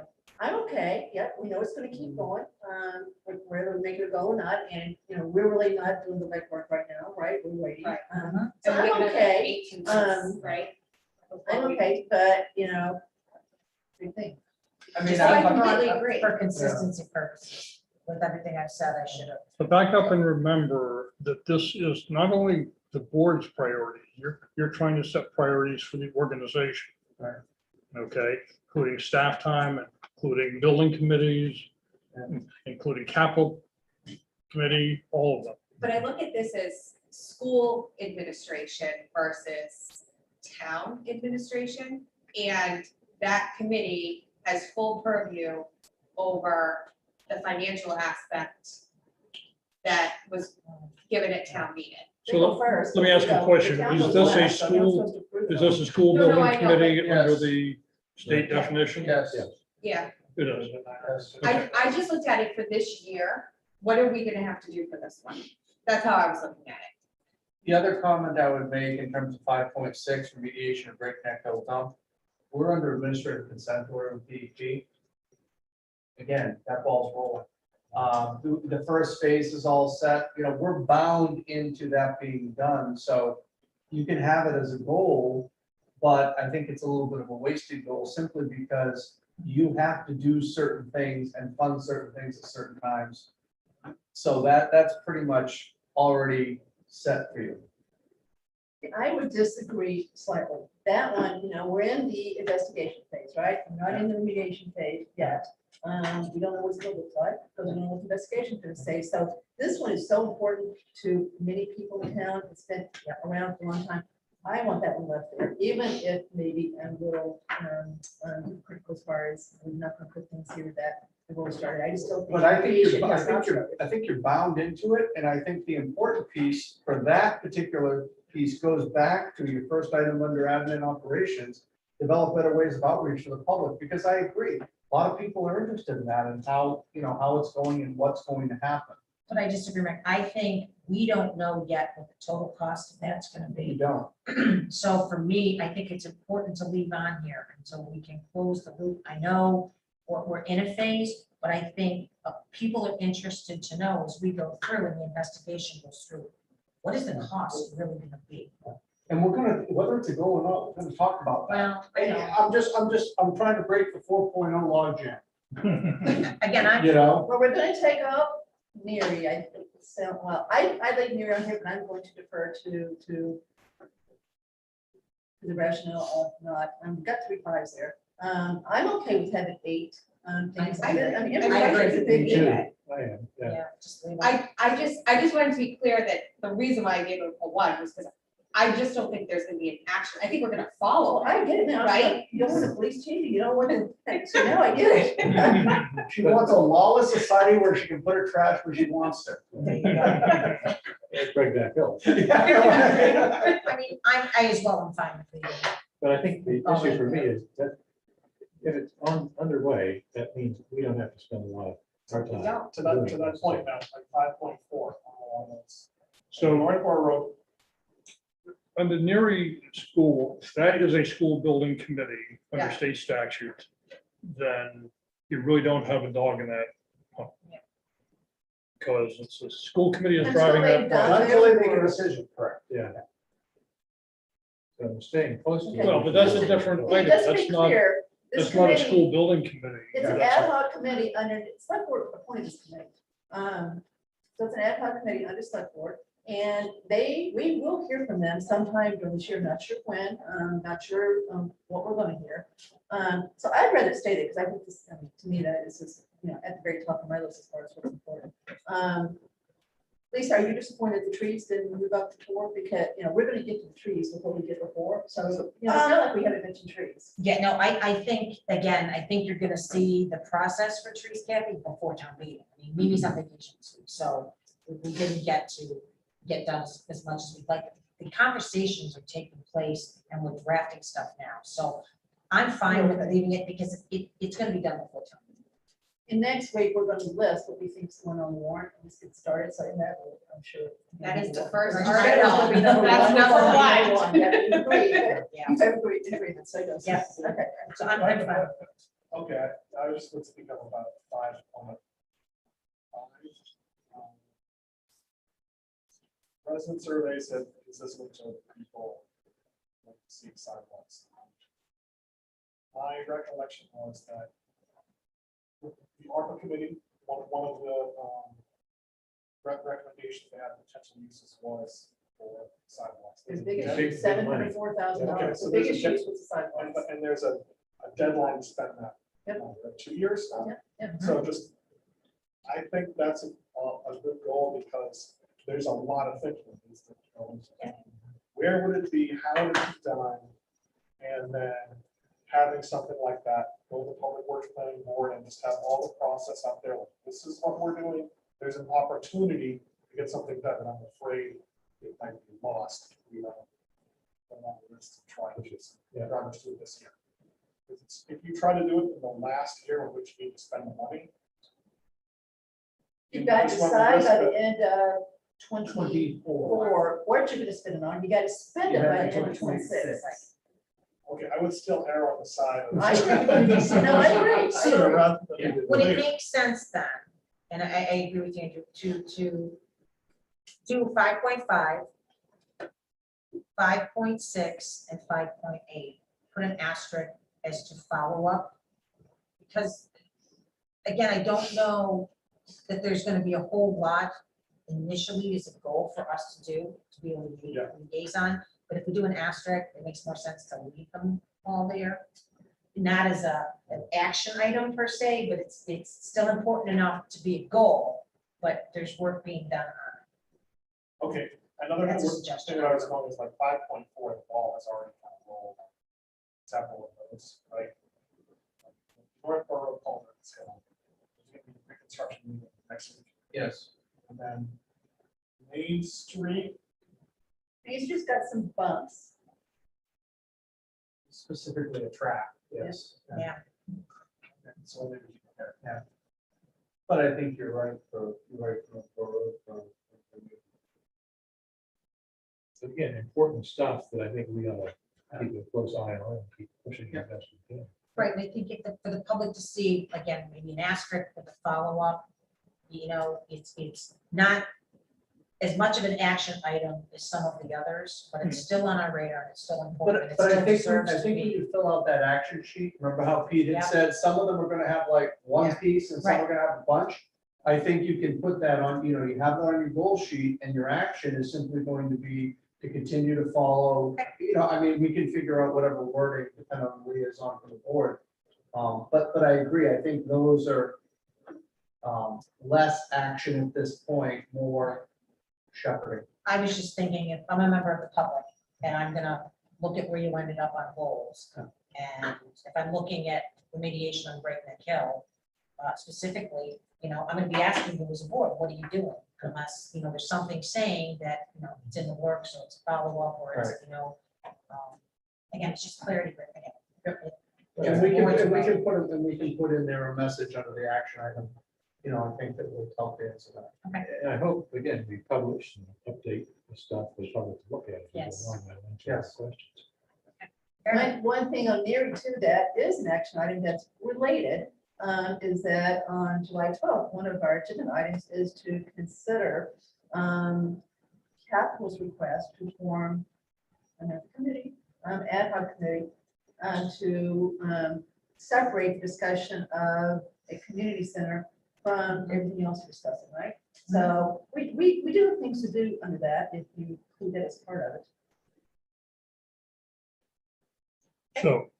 So the consensus is 1 through 5. And then 5, 6, right? We're keeping that on, I would leave it just like it is. I vote to leave it like it is. Yeah, it's fine, so leave it, just like it leave is. all these items on. Oh, yep. Yep. That's what I would do. Okay. So the next pieces that have to be done here are to publish your list of goals by category. Some communities will keep the leftovers, the ones that aren't the highest priority goals. They'll keep that in a list. Some will just take it off the list and put it aside so that it's not lost, but not focused on when you talk about goals. So that's a decision for you all. I guess from having heard the discussion and talked to all of you a bit, my suggestion would be keep this document with the 5 plus or minus goals in each category as a separate document. Put the others aside as a separate document.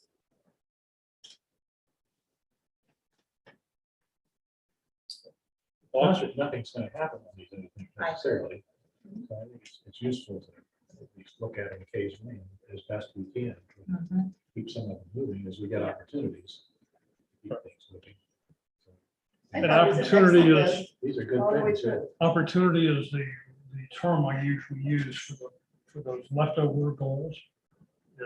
Those are the opportunity goals. When there's an opportunity to deal with something, you deal with it in those areas.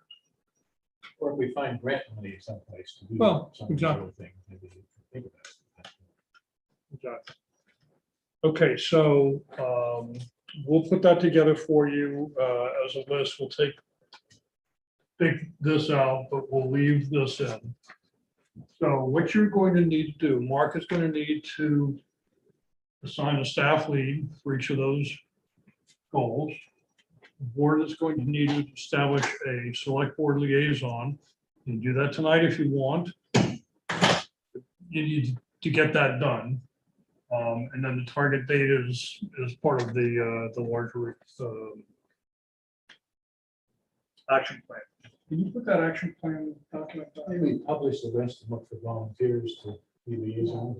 Would you, are you looking to, well, select 12, do one meeting notice? So far. Yeah. And July 12th is not crazy, but if we do what Sam said, with Jay's help, he's gonna help us start using OneDrive a little bit more than we do right now. He's gonna set up some folders for select board. So that everybody can write to. Okay. So we get that set up, everybody can go in, and if you got more than one person, we can work it out. Hopefully we do, right? So I think we can get that done outside a meeting and then finalize it at a meeting. I don't want to wait till August 12th or August 9th to do Right. this. Needs to be a little more exciting. Andrew, for everything. You can go Oh, through- that's not fair. You can't volunteer somebody else. That's gonna be one of the rules. Yeah. Oh, that's funny. Okay, so, once you get a staff assigned and a select board liaison assigned, then the staff person is going to fill out this form. Could be one line, could be 20 lines, depending on, usually on how complex the issue is. Consult with the select board liaison, make sure that they've considered everything. So the select board liaison is important. Doesn't have to be the person who proposed the goal. But it just should be somebody who has some interest in that area. And then this becomes part of the goals package. Right, so when you do your quarterly review of goals, and you are going to do it quarterly, right? You do your quarterly review of goals, you'll have the goal statement, you'll have these, and some kind of a progress report on it. It just helps keep us focused. Really important. So, do you want to take 5 minutes? Yeah. Stretch. Body break.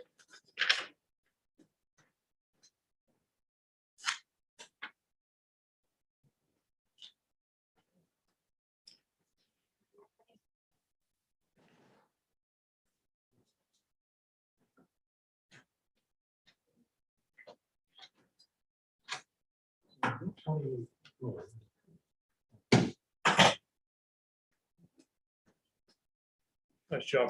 So, that's right, Thank you. or two, and six.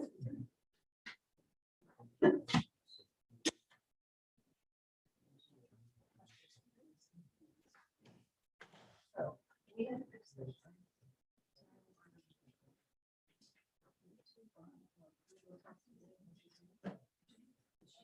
She asked me, so I told her.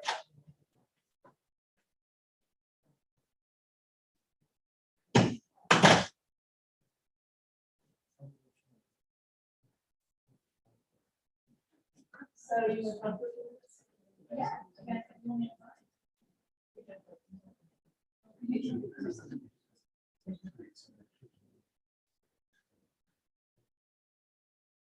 So what did you?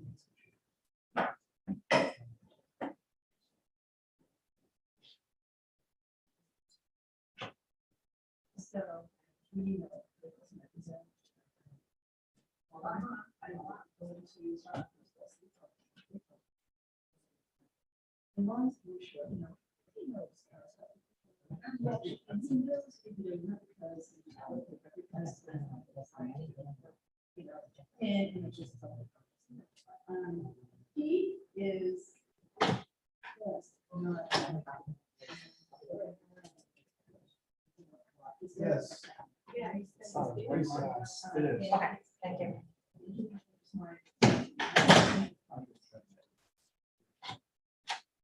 And it's very clear, he doesn't. He thinks that.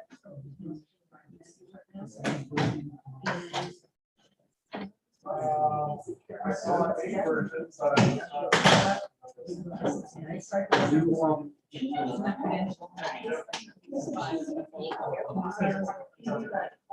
I saw some good suggestions.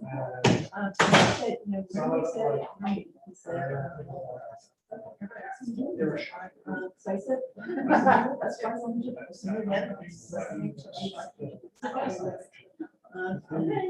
I said, never mind. I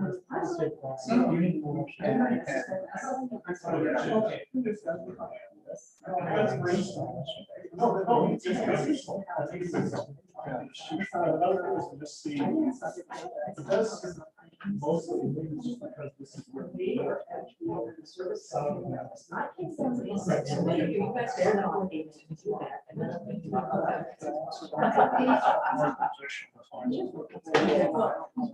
You know what we want.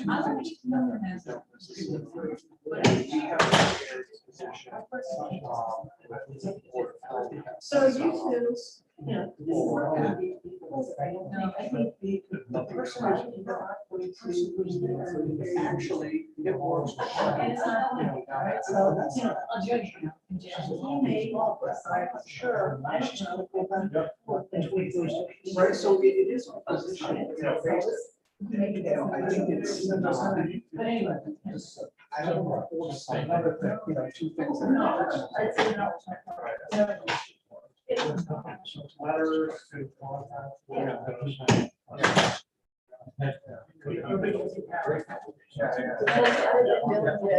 So many problems at, because you guys have power On Saturday? Yeah. Yeah. Freeze. Oh, no. Yeah, it's kind of like everybody would say about a manager's meeting. Oh. And that, you They know, had, no the fire problem department had getting 11 feedback. calls within hours on So, no, Saturday. but I think it's. I mean, we got drilled. So it's good. Yeah. And also. We didn't lose that, we don't, we're in the hospital risk, and so we, even if we lose it, we get it back. The latest on The fastest, we get to the hospital first. One deal with the brand new property. Not good. Please. He wants the building projects that we can get. Could be up to And he's not finding it. And the one we have 15 years on survey, he works on the. Yeah.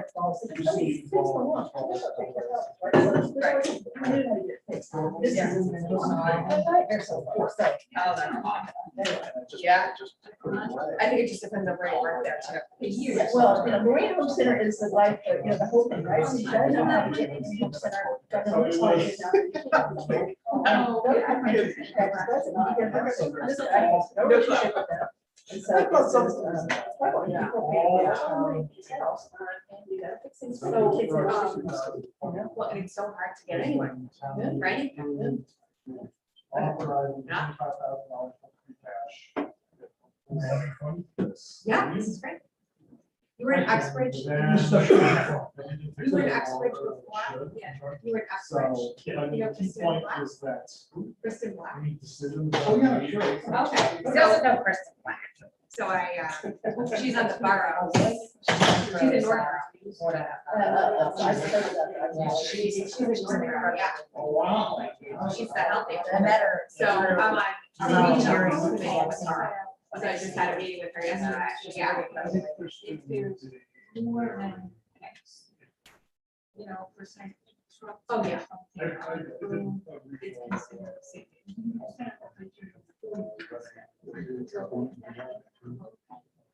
So we're gonna meet at 1:00. Yeah. You're gonna be amazed. It is like the most incredible. Did you go already, Sam? I'd love to talk to you. Okay. I think everyone did, yeah. I'm So, you know, they very. I think so. Oh, the two trips? I thought we went home. The Andrew's got it, yeah. And cancel that trip, because I can go somewhere else, so I don't. Andrew was going. That's why I say. Yeah. No, it's fine. It's an incredible. place. Okay, we're all back? Yeah, come on in, AD. Mr. Davis. Oh, I'm back. in my glory. So are we having fun? No, stop. You Are we back know, on, Vanessa? this is the kind this is the kind of thing that when you're on a board, you wish you had time to do, but you don't, because look at your agendas, you're going 5.5 hours per meeting, and you can't do this as part of it. But this, to me, this is the most fun stuff of local government, is to step back, not have an agenda item before you, and kind of talk with your colleagues about what it is that you're ultimately trying to do. So I do hope that you're enjoying it. So speaking of that,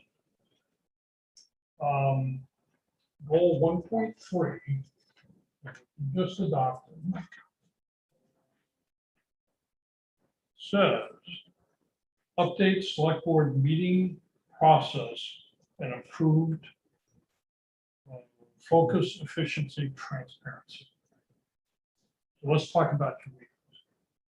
I have to say, it really caught my eye when I one of the meeting minutes that Vanessa sent to me, reading through the minutes, 13 pages or something, and look at the start time, and look at the end time. That's a long, it's 5.5 hours, plus I understand executive session now. My experience is, and I've been doing this in some capacity for 50 years, and for a number of different communities in this state and in other states. You can't operate with a 5.5 hour meeting. You can't focus that long. You're tired. You all work full-time jobs. In some way, you work a full-time job, managing 3 kids, house construction, and the other things that you do. You just can't do it. And I mean, you may be able to do it once, but it's not sustainable. So I'm just going to go through some ideas with you about structure of meetings and things that I've had experience with, or other municipal governments have. There may be other things that you've heard about that aren't on this list, and by all means bring them up. Ultimately, I think the board needs to structure itself so that you can manage within whatever you decide is a reasonable. Now, some communities I work for, have a structure of they won't meet later than X hour, whatever X hour is, and or they won't have a meeting longer than X hours. I would strongly suggest that you try it. Whether you just agree among the 5 of you to try it, or whether you just include that in your selectmen's policy. So that'll be part of what I'm bring up. First item obviously is plan the agenda. Plan a realistic agenda. My understanding is that you have a process with the town administrator, assistant town administrator, chair, and vice chair to look at agendas, put agendas together. I think that's not a bad idea. My experience has been, I've worked with boards where the chairman says, just do the agenda. Do the agenda, send it out, I'm good. I've had situations where I've had a vice chair and a chair and myself sit down and structure every last piece.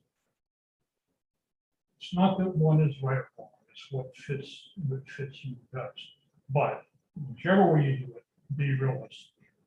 Don't assume that, I'm just gonna pick this out of my hat, but don't assume that the assessor who has never spoken for less than half an hour in their lives is going to come in a 5-minute slot. It's just not going to happen. So be realistic about it. If you need to have the assessor in, slot it for the half hour or whatever they're going to take, and be realistic about it. And count up all the time slots, and if you're going to meet for not less than 4 hours, then make sure it fits in 4. Secondly, create background information on every item on the agenda.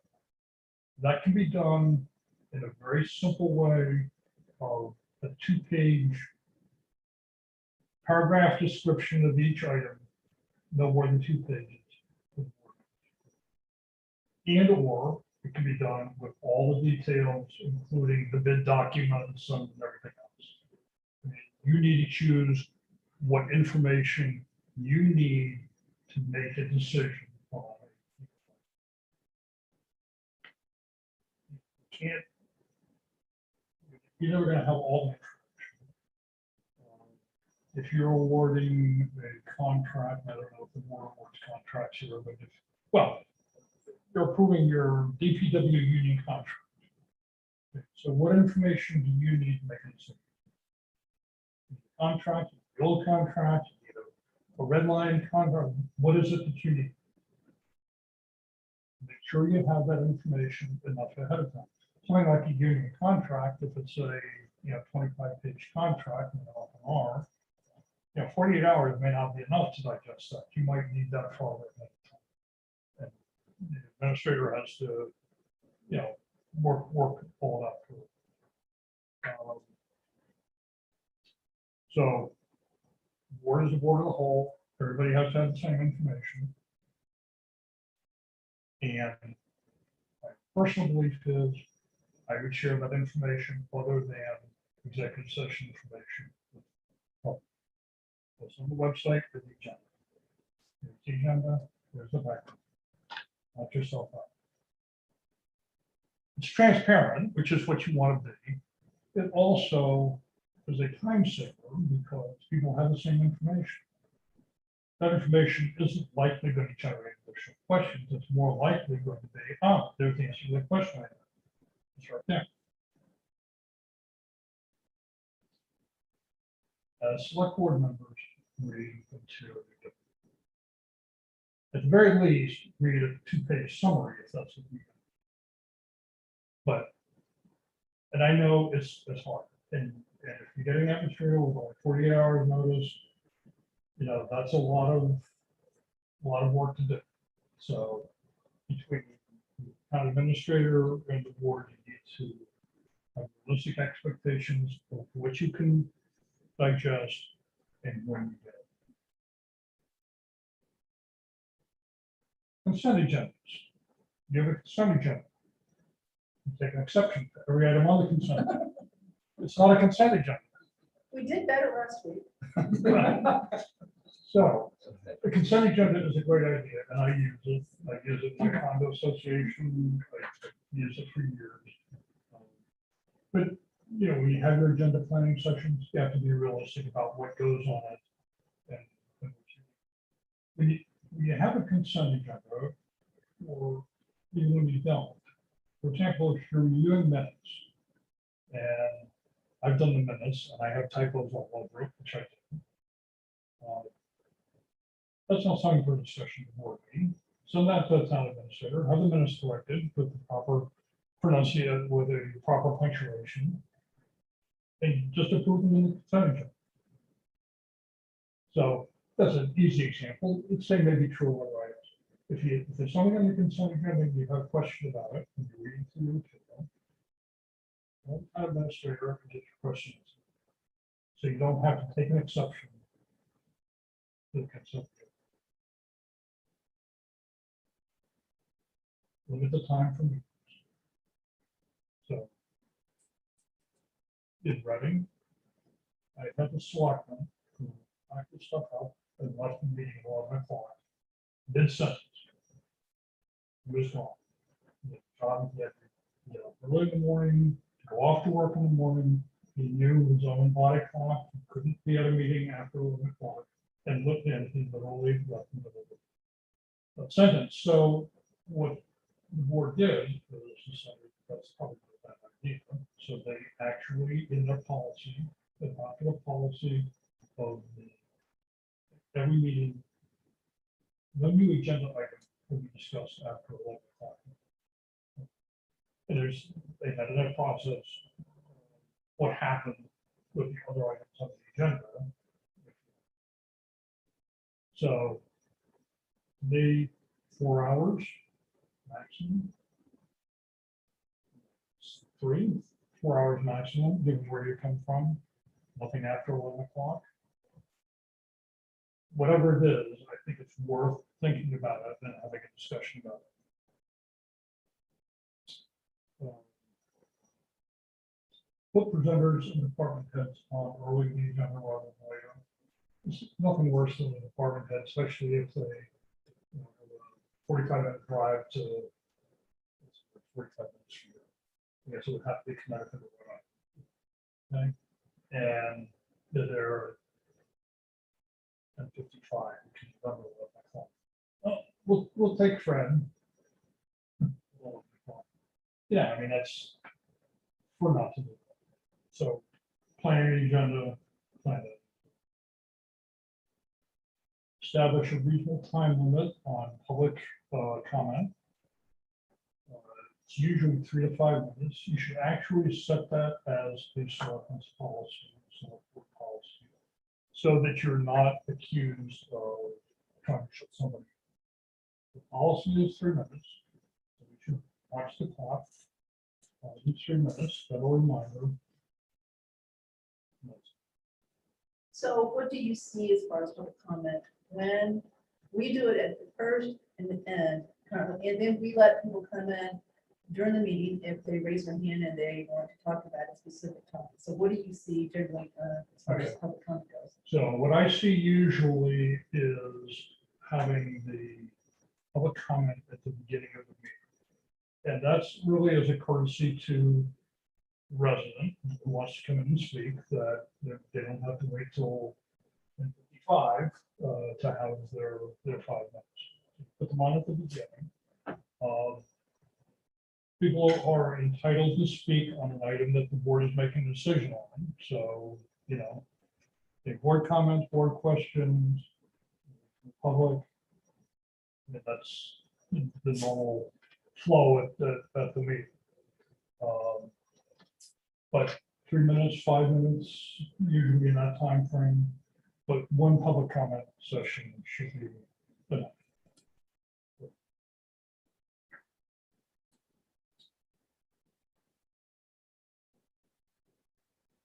Establish a time limit for presenters when you're doing the agenda. So make sure the assessor can talk for half an hour. So you gotta put on the agenda. But you'll have consultants coming in, you'll have staff coming in. Just understand how much time they feel they need for their presentation, and then hold to it, and then for the Q&A from the board, because you're not going to have somebody come in and present the design for Cornwall Road and not have any comment or any question. So you need to build that into the. So this isn't an issue of how long it takes into the meeting, but reduce the length of minutes. I think your council would probably advise that also. There are certain things that have to be in minutes. When the meeting started, who was there, the members of the quorum was there, who from the public was there, motions, second, vote. That's basically it. Most minutes are a little bit more than that, but I think you have that as an option, or this is an option, that's somewhere in between. And it's really got to be what the board feels most comfortable. But you might want to check the council in terms of their action. My experience is that council really wants this, what state law requires.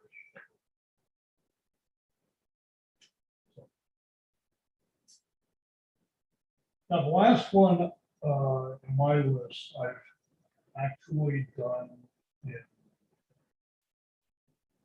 every community I've worked in.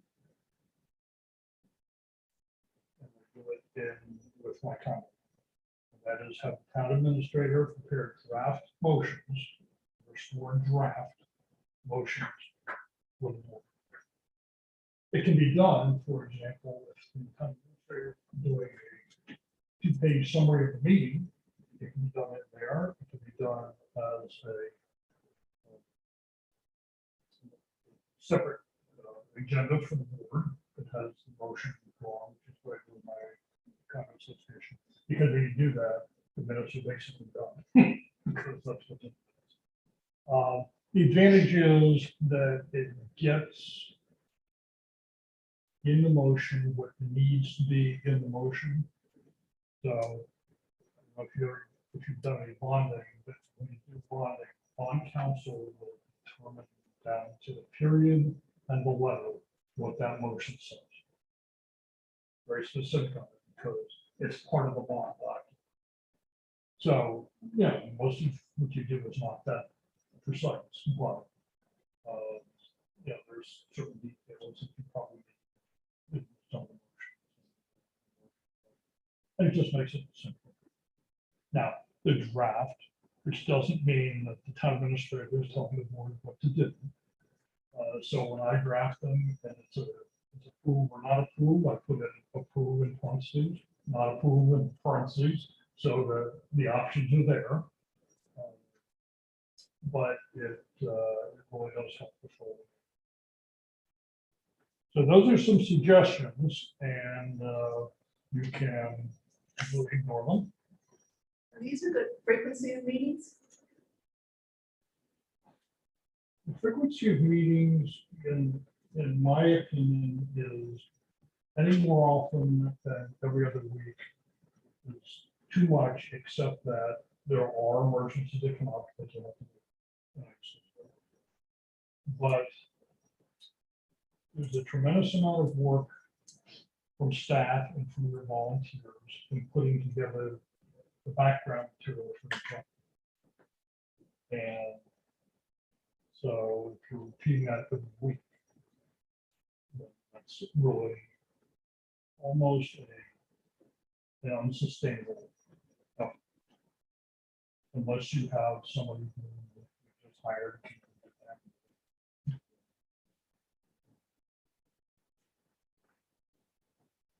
Any questions? Good comments, I think. And I guess one of my frustrations is I think we spend a lot of time hearing what we already know or what we really should know. If we read the prep material in the package, we have people who come in, go through the presentation that we've seen in the packet beforehand. So I guess my interest is sort of getting to the bottom line quickly, saying, okay, here's presenter X, department head Y, or whatever. What do you need? What's the important thing here? Give me the 3-minute summary, and then let's move forward if people have questions or whatever. So if we've got the material So beforehand. if the we can be background prepared. material goes to the residents, if it's posted, I Yeah. agree with you, Yeah. because they already have all that information. Yeah. The residents If you get it, don't, we get it. sometimes you need to do the presentation because you have another audience there. But that's in the packet. So the residents, if they want to know, it's there, and I guess I don't feel the need to educate the residents who haven't bothered to look at the packet, I guess. I think we tend to, I mean, it's a transparency issue. Yeah, right. And transparency is really a perception. Because there's no definition of transparency is that it's exactly this. So it's the perception by your residents and by yourselves as to is this transparent? So, yeah, So somewhere, I'm very comfortable. If somebody comes to me and asks a question, say, well, I don't know what's going on there. I can say, look at the information packet for the meeting on this date. There's the full presentation from the director or whatever. All the background information right there. So it's available to you and anybody else in the public. I'm not as eager to spend the time in the meetings going through that 20-page PowerPoint presentation. We sit through things like the auditor's report and the OPEB report and whatever, which is interesting if you want to go look at it, but it's a lot of time to spend in a public meeting or something. and bottom line, whether you choose to do any of these or none of them is really up to the board. Where are you doing? Completely within your most discretion. countries? A lot of them. They put together a great packet Mhm. with details in it, and these 5 are very detailed people, and everybody here reads that packet, does their homework over the weekend in front. We meet twice a month. But if you go back to the meetings that we looked at, 5:31 and 6:14, that were both 5-hour meetings, there was a lot on those agendas, and there was controversial stuff on those agendas. And the public had a lot to say about some of those things, and that's what I think kind of drug out those two more than, so we did put a lot on those, so I think that is the main thing to work on, is really trying to time what we think that agenda looks like, which is hard to do, but we can try, right? Because it was hard to sit through those 5.5 hour meetings. Well, and then the next day, it was horrible.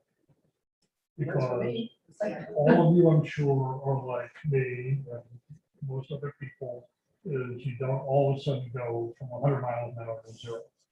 So you all live locally, and so it's not a long enough drive for you to decompress on the drive home. So you're up thinking about it, like she said. he's Yes, not sir, local, whatever. she's not local, I don't think, right? So we are being Well, rather inconsiderate to others. that After a are- 5.5 hour meeting, I've got to live a lot further away to decompress. On the ride home. I- You just- I you just will did it say- here. You know, lots of times you set an agenda and you don't think some of the discussions that are gonna take place, you know? There was lots of times that we would talk before the meeting, how long do you think this is gonna be? And again, things that you never thought would have led to any length of discussion, 45 minutes later, you're still on that topic. So it is relatively challenging to try to set that agenda to take care of the business. And again, it's not always easy to do because you can't always control what, Sure. we're 5 members and each one of us have a right to speak. Well, So and it's don't hard take to, anything I've said as a criticism. I don't at all. I feel for you for having gone through Yeah, the Believe me. meetings, and I've done it myself. I mean, I'll give you for example, when I first got on the board, there was what, 3 items on the agenda, and if we weren't out of the townhouse by 8:30, we had a member that was packing up the ready to leave anyway. So, I mean, I've kind of gone from both ends of the spectrum. I think some of the issues that have transpired to COVID through a lot of things. Again, more focus on meetings than there was in the past. Not that that's an excuse, we had a full agenda, so there's no question. So one of the things to look at is to look at your agendas and see if the board really needs to deal with all of those stuff. And I don't know, because I mean, I don't want to judge everything by one long meeting myself. But, you know, the board doesn't need to deal with everything under the sun if asked. And there's certain things that you do need to do. So if the discretionary things are taking up so much time that you're not able to get to the essential things, then there's something wrong with the priority set. And the advantage to having, you know, chair and vice chair sit down and look at the agenda for the town administrator, the assistant town administrator, it just broadens your knowledge base as to what you might expect on that agenda. Oh, we're talking about sidewalks here. Are people going to come in and wave banners and say, hooray, we want our sidewalk? Or people are going to say, I don't want any sidewalks because I don't want to have to shovel my that sidewalk. And I've heard that. So it just gives you a broader base of, you know, sort of what to expect, because Mark or Vanessa will know, you know, who's been calling town hall, wanting to know about sidewalks, and, you know, are they pro or con? Not that they shouldn't speak, but just an idea of what to expect. And to be clear, and I think that's the public comment that, you know, if we agree to do it once, not twice, and not during the meeting, the public comment needs to be focused on an agenda item for that night. Well, I would suggest that it be limited to any item that's not on the agenda, because if it is on the agenda, they'll have an opportunity to speak. Oh, so you're saying not Not on the on the agenda. agenda. Okay. Not All on the right, I agenda. said on the, that's why I said, okay. An So, item not on the agenda, and that you hear them only. It's a listening opportunity, it's not a debating opportunity. And so it's unreasonable for the residents expect the board to react because they've just heard it. And staff hasn't had a chance to, give you any information on whatever it is. It's not on the agenda, exactly. And there's a time limit. There's no time. And you can use the time. On the current In a policy, nice way. isn't there, the current public comment policy, isn't there 3 minutes? Why does that stick in my head? That's school committees. No, I'd have to go back and take a look. I think there was something, Chelsea, because I think that was one of the things Dan wanted on the policy. Was, 3 minutes is a frequent. I could be I've wrong, seen we have 3 to look minutes it in out, but I 3 minutes is sticking in my head. At least it was discussed at the time when the policy was put in place. And I've had, this is different, scale, but I've done nothing with the Fort Lauderdale City Council meetings, and they actually have a clock. And somebody hits the clock, I assume the city clerk, hits the clock when you start speaking, and the chairman, the mayor will hit the gavel and say, Trap door at the podium. but not in, not in the adversarial way, just in a nice way. So, have a long agenda, we've got. What do you, if you have some agenda items, ceremonial sometimes of force people that there's importance to that. And let's take up time. Like I know one of the issues that's always raised about the annual town meeting is 45 minutes. Purely ceremonial stuff. You have any thoughts based on your experience? If you were to just do all business all the time, strictly, you would have a shorter meeting, but you would lose some of this. Right. I think it really depends on the community. And what the community's expectation is. I've seen communities that don't do any of the ceremonies. And I've seen communities that will take 45 minutes to get a meeting and do the ceremonies. So, part of it may be a situation of spreading it around so that you don't have, in one meeting, 10 ceremonial items. So you don't have one. And then the rest of it being not every member of the board, for example, should be to comment on somebody's whatever celebration. So maybe one member of the board is the day before that. And the other is if you have things like a proclamation or something that will take a while to read, you don't necessarily need to read it. Say, we've got a proclamation for but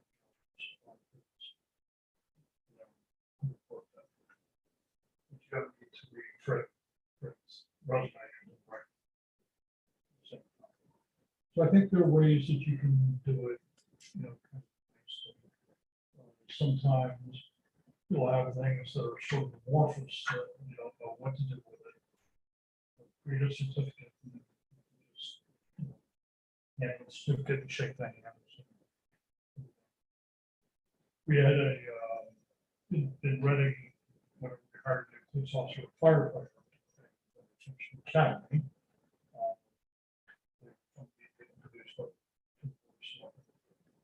That was like through that. I am not a.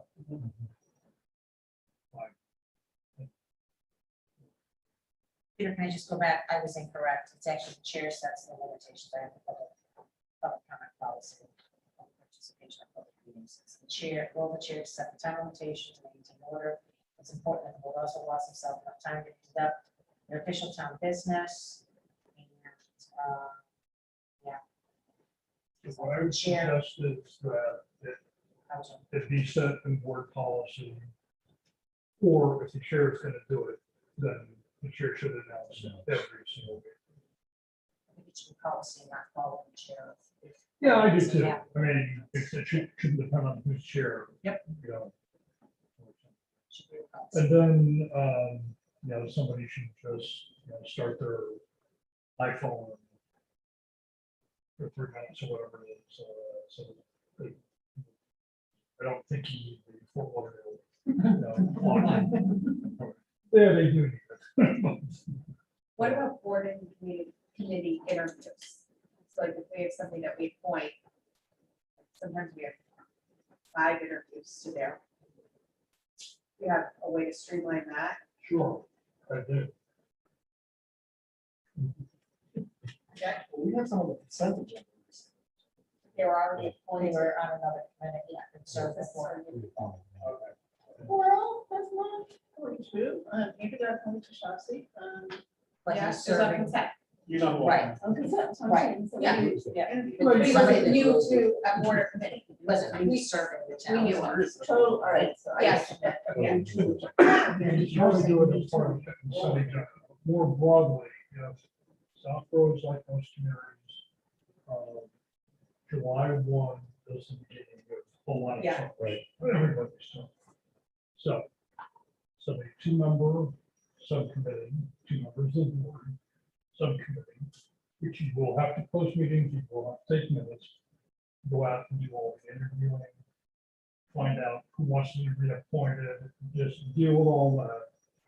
Come back to the board of selectmen with a package that says, here's who we recommend to be appointed or reappointed. That's a And consent. anybody can take any name or any position off, just like a consent agenda, otherwise the whole slate. So We did that, that. Yeah. we right, did. so I more mean This is for new new, people. Brand new person, never been on. or a committee. new committee that we're sitting, Oh, or something like, that's a better example, where you would have multiple people for the same But committee. it's during the year. I think the annual process works similar to what you described. Right, But it's during the year when we have vacancies, or as Chelsea said, when we create a new committee. Same committee. And 2 persons. So the committee, Okay, say we need 5 members of a community center committee or whatever. Okay, everybody applies, they review them and make a recommendation. Back to the board, back to the entire board, I'm sorry? back to the entire board. Works for me. That work. I think- You guys go for I this? think that's good, other than sometimes it's nice when it's somebody that's never served, to meet them, to thank them, to bring them in. And if that, this is the role of the board at 105, I will miss that piece in being able to thank someone, you know, find out why they're interested in serving. And in some cases, we've had people that actually ended up serving on another committee because they were better suited. Well, and that's something that a 2-member committee can do, because you know what, we don't have any slots open for non-incumbents on advisory, but have you thought of being on the capital committee? I will miss the personal opportunity Of course you to do. welcome somebody, to thank them publicly for anybody. but that's it'll be a welcome. public meeting, so you could be that, you could be on the board, that's if you wanted to. So I wish I could take you back to probably about 1990 in Reading, where Wish I could say it Where the board- every time. where the board of selectmen Before you were born. did the interviews of all Yeah. committee members. And we had a gentleman who was retired military who decided that this was his 45 minutes of fame. Literally 45. And the chairman did everything but pull a fire alarm to try to move the gentleman on, and he was not. I mean, I'm open to what the board wants. to do. I personally will miss that introduction piece and welcoming people publicly that they have to serve, but again, I'll miss some of that too, but I won't miss the time that we spent. So, I think if it's one-offs, it's not. I just remember one specific meeting where we had like 5 or 6 of them. Yeah. And it was like, by the time we actually got to the rest of the agenda, I think it was Right. already over an hour in. And so I think, I don't know, I think we could try it. Yeah. And One thing that is like, see the, some of the consolidated things that also mean is.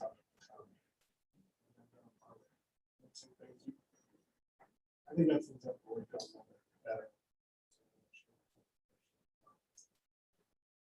I am interested in trying some of these things. I'm sort of chip away at about half an hour No one of these things, is gonna take 5.5 hour meeting, make it into a 3 hour. And nature, I'm not against it, I'm I gonna understand. miss that piece. that's Yeah. all. That's okay. But you know, when your meetings used to be done by 8, you could maybe take 1 or 2 of those and add There them you in. go, Yeah. there you go. You know, It's been a long time since they were 8. but- Well, you know, society's become much more complex, and local government has become much more complex, and your roles are much more complex. And the public has gotten much more involved. in all Yeah. this stuff. We also expanded our select board, which was more select from 3 to 5 a few years ago too. And I actually talked to a former select person today, and he said, "You guys are driving me crazy. You know, you talk too much. You know, everybody's talking. You don't need to have everybody talk about everything." So he actually said kind of what you said too in a more way. So with 5, you know, you got 40% more than what you had before. So that does it. And flooded with the officers. You actually see it's not anymore. But I also think that Zoom didn't help with that, No. right? Because you don't want anybody to feel like they missed out on their airtime on, like, it's harder, I think. I think it's easier in person because you can just jump in and not have to be as structured. It'll go on. I agree. Yeah, I don't know that there's an answer to that. I love it. I do too. I love this bird here. Yeah. Because it just, it expands the universe of people who can participate. Oh, I completely agree with you. I'm just saying, I think that it's harder to make sure everybody has an opportunity to speak equally. And so I think we've had chairs that have been very cognizant of that. And so go around, and you don't need to do that every time, but I think it's harder to, balance that Yeah. on the Zoom. But I agree with you. I love that we have this opportunity. Part of that is we could be more disciplined. About doing our 2 minutes worth on every topic. As an offender, I don't want to do that. I do think it's funny you say that, because, you know, there are times when I think that, you know, say Andrew goes and Chelsea goes, and then Lisa, who may not have, don't mean this, you know, may not have anything to add into the discussion, says, well, you know, I just think that she feels like she has to say something. So, you know, I really agree with what Andrew and Chelsea said. I really think they've already taken my comments, and, you know, and then you feel like you've got to put Yeah. something That's together. so true. That's I human agree. nature, you know? You know? You just feel like you gotta say something. So Yeah. it's hard, it's gonna be hard for us to just, if it's been said and you agree with it, don't say anything. Yep. You know, it's hard to do. Yeah, it So, is. so that goes really to the chair. You know, and so the comment is, so we have a motion to, make July 4th a national holiday. You can go, Sam, Lisa, Chelsea, Andrew, or you can just say, does anybody have any comments? No comments? No. Yeah. And I don't know whether that happens at your meetings, but that's not unusual. We all like to talk. I think Well, that's fair. I you mean, all it's- are people who, Yeah. A, have the interest of the community, and you're elected officials, and so, yes, one your concern. I don't know if it's about one face time. I think it's more, we all feel very strongly about positions that we take and why we take them. And again, And this group really does do its homework, so you really do have substantive things to say. Mhm. For the most part, so.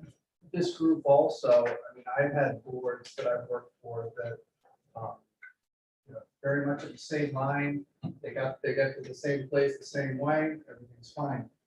This group, probably as much as any, has, you know, it's, you don't take the same road to get to the same place. You know, usually the board comes to the same place, you know, at the end of the day, or the majority, at least 4 to 5, you know, if not everyone. But you all take very different paths to get there. And, you know, I know it takes time, but it is interesting to figure out how you got to where you got to. So, you know, there is value in that, but it's time consuming. all I will say is, I think if I would be hesitant to, if a member has something to say, they should go up. And I feel very strongly about that, without a time limit. I understand the need for moving meetings along, but, you know, we are all elected.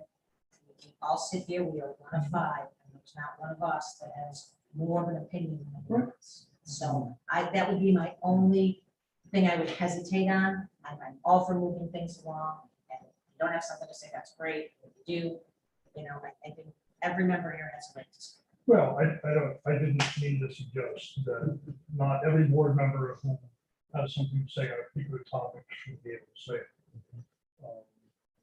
I think to avoid the example Mark used, where the chair is specifically calling on each board member, they sort of feel like I say something, as opposed to calling on the board generally and saying, does Any anybody have any comment? At least, I think, at least in my brief experience on the board, I think it's always been the case that people have the opportunity to express their opinion. No, I think so too. It's not always been the case in the distant past, but I think that it's, again, something that is important. It is. Fairly effective job. And that's the case I made, Sam, is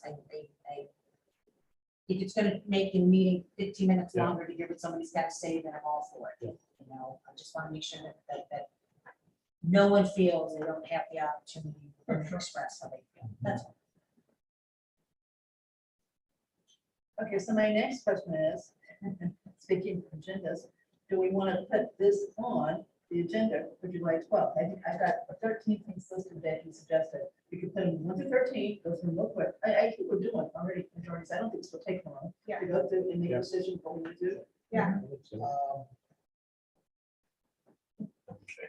You're talking about the things we just discussed right here, or? The things that Pete has discussed with us as far as suggestions to improve the efficiency of our SB meetings going forward. On the agenda and come into the meeting with an opinion to move both through them. Okay. Debate And them. then another thing you can do is just, sound like probably most of it, aspirational goal, you know, or 4 hours. That's one of the things here. So All right. I think put together a list, get it out well before Tuesday, so you can think about it and check what you want. If you want it 4, put 4. If you want 3.5, 3, whatever you want to put, right? Well, so we decide on the time, no later than whatever, how many hours. I think that's important. And see if we could, because again, I think we're doing a lot of these already. I don't think it's gonna take that. Make at least a working decision, and then if it doesn't work, then something. Acceptance, good as well.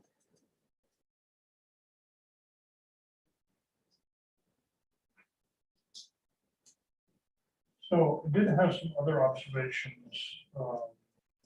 Again, from my very limited experience, through some growth, but I thought I'd share those with you.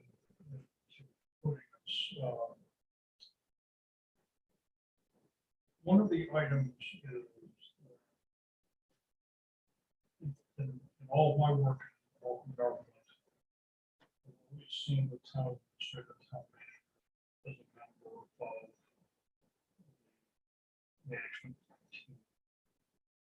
We're a selectman as CEOs, but I was you myself and the boards I work for viewed me as part of that process and part of that team.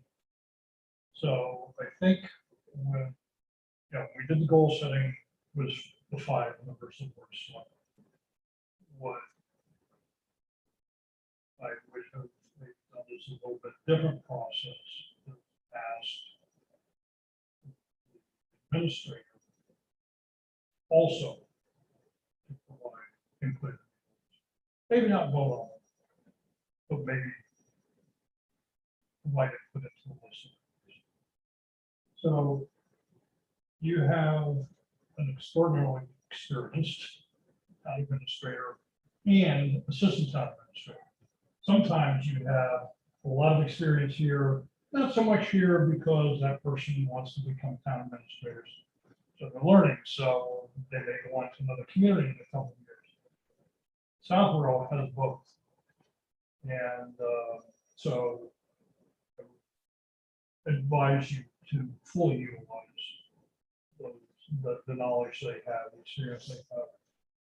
When you have a board that has this short tenure on the board, as you have here, that's your institution, huh?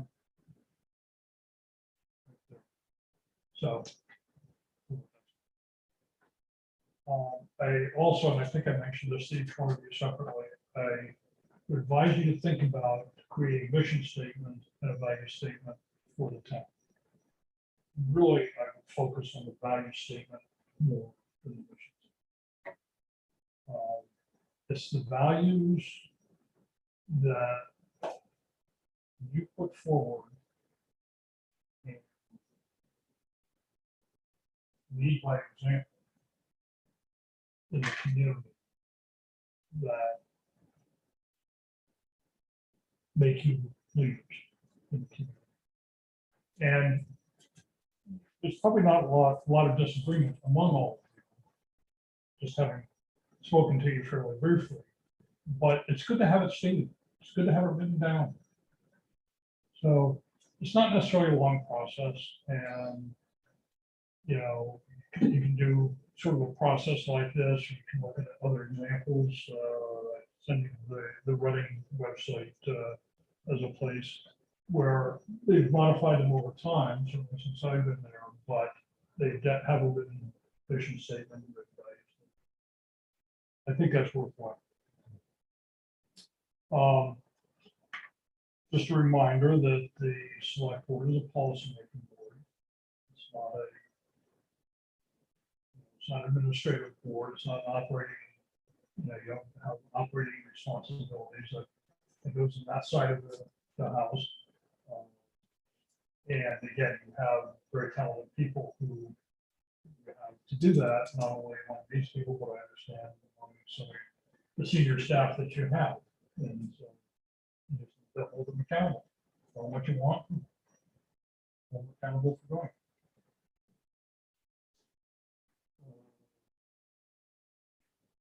So one of the things that I've noticed just looking through some of the material that Vanessa had given me before, you have a lot of boards, committees, and commissions. I mean, a lot. And I just heard something tonight that caused me more concerned that all those are going to have to be on hybrid meetings now. So you have to provide IT support for it.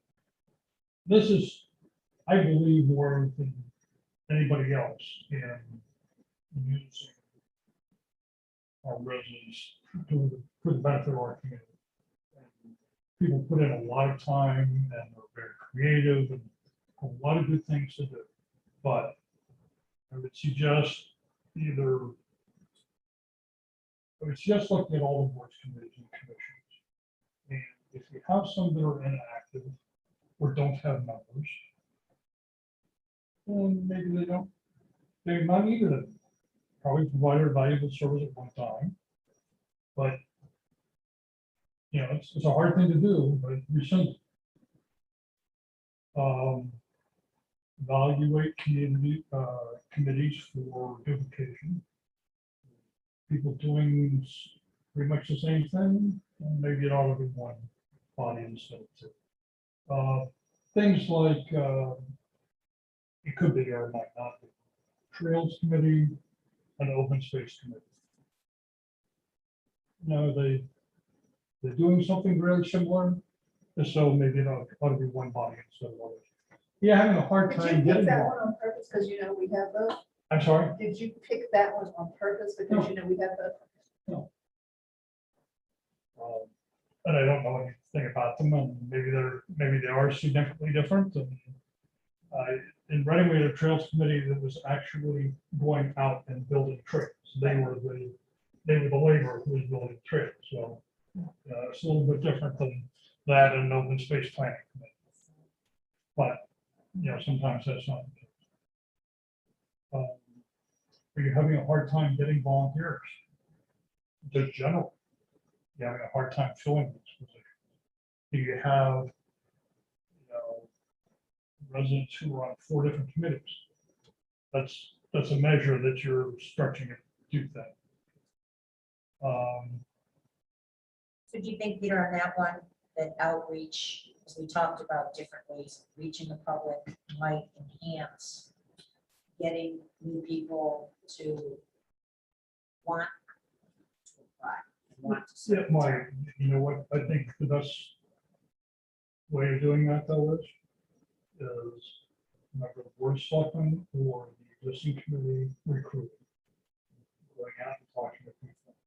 You know, wherever they are, whether it's Little League Park or, PTO meeting or at the dump, the transfer station, wherever they are. But that's much more effective because people are much more likely to say yes.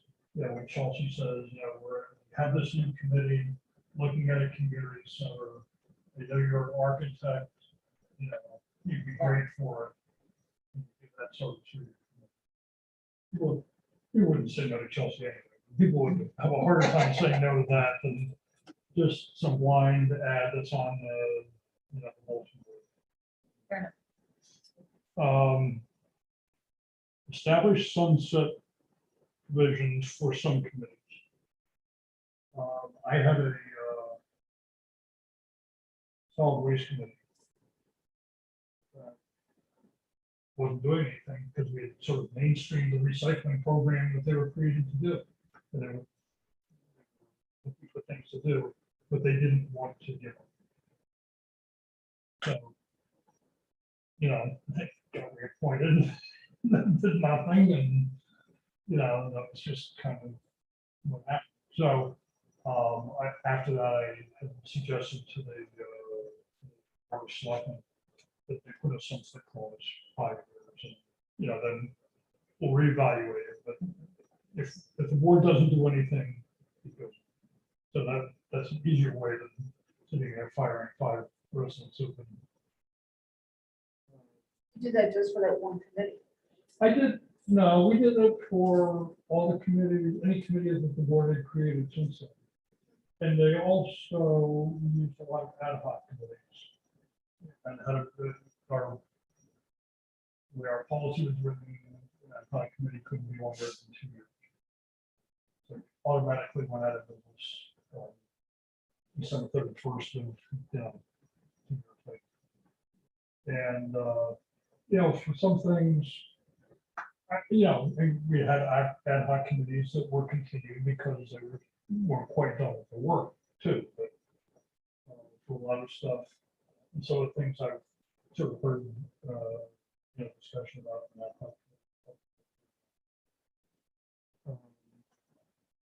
And then the last item I had is to make sure that you onboard and train, and I know that was in one of the slides. The volunteers that you have, and that's true for the select board too. When the new member of the board of selectmen, select board is elected, there should be a sort of a formal onboarding process. So, what do they need to know? No, you're elected. You're expected. You can meet that night, and you're expected to take action on stuff. What do you do? And I think that's a particularly relevant point. We've had several new committees in the last year or so that I've sat in on as they got started.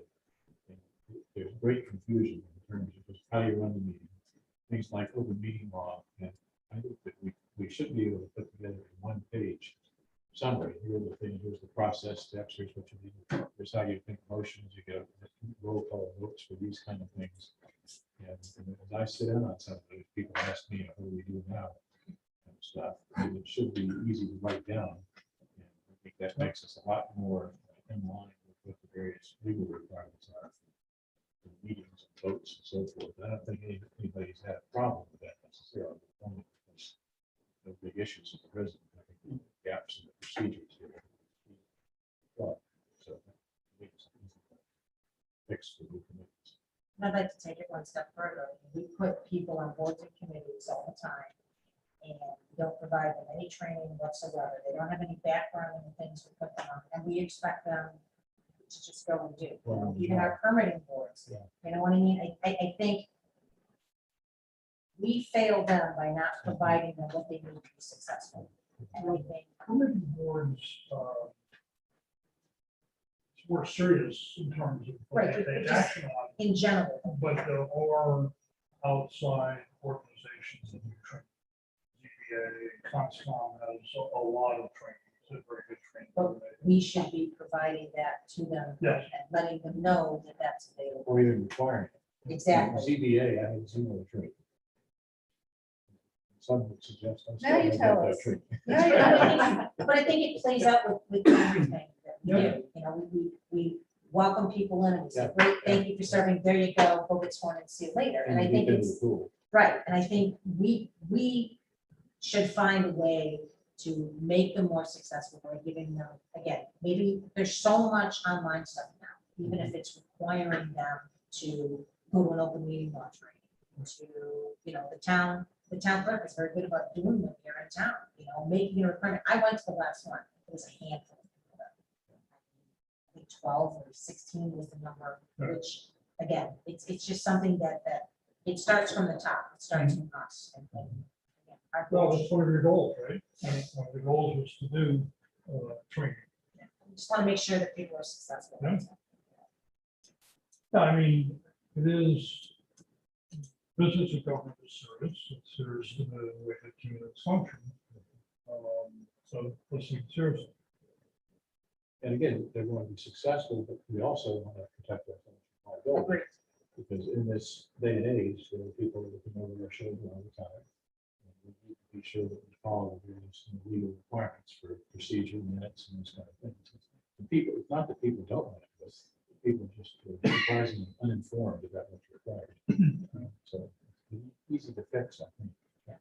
And wanting new people to come and serve instead of, like you say, more people on one board committee. Again, I think the training would help with that as well.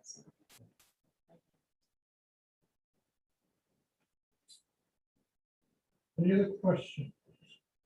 No, but I want to go back to something, and now that I think through how, I'm looking at you, because my gosh, if this bill goes through the way you read it, and you have to have, everybody has to do a hybrid meeting, every single meeting.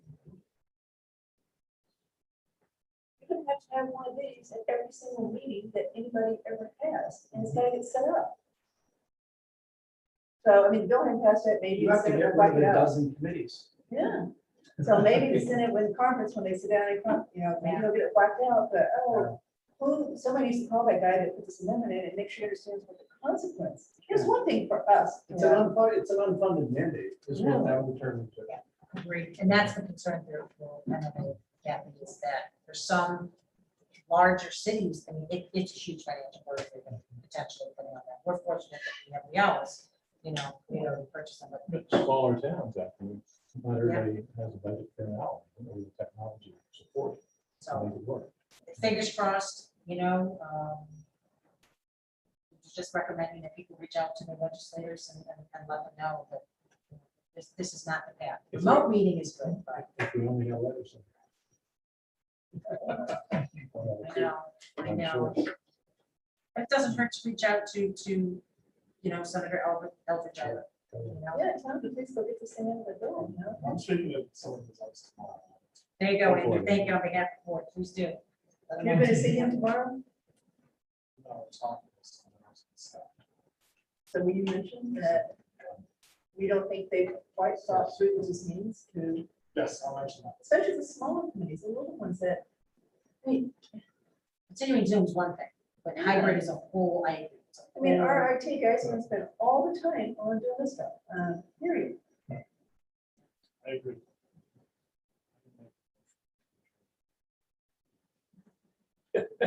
Along Did you see the look on his Yeah, face? it's like a sheep or something. I'm not stopping you. Okay. No seconds. So thank you, Pete. Thank you. It's good meeting all of you and enjoying working with you. People want to thank Vanessa, she's been my contact here as the mark for most of the time. Yeah, thank you for the work that you do and that you've done. So the deliverable here will be list of goals, and I think Vanessa's gonna look at that. I'll take a final look at it tomorrow. And I will give you a document with my observations and my suggestions in terms of meeting us a little bit. Thank you. Thank you. Thank you. I could just add one thing before we go. I just want to thank Vanessa for the excellent job she did in our restaurant. She truly stepped up to the plate, Vanessa, and I think publicly should be acknowledged. Great job. Thank you very much. And I've never really worked with Vanessa now, and she was like, Mark is a pleasure to work with. She was a real pleasure to work with, so I totally agree with her. Thank you. Okay, we got a I'll motion second. to adjourn. I'll say.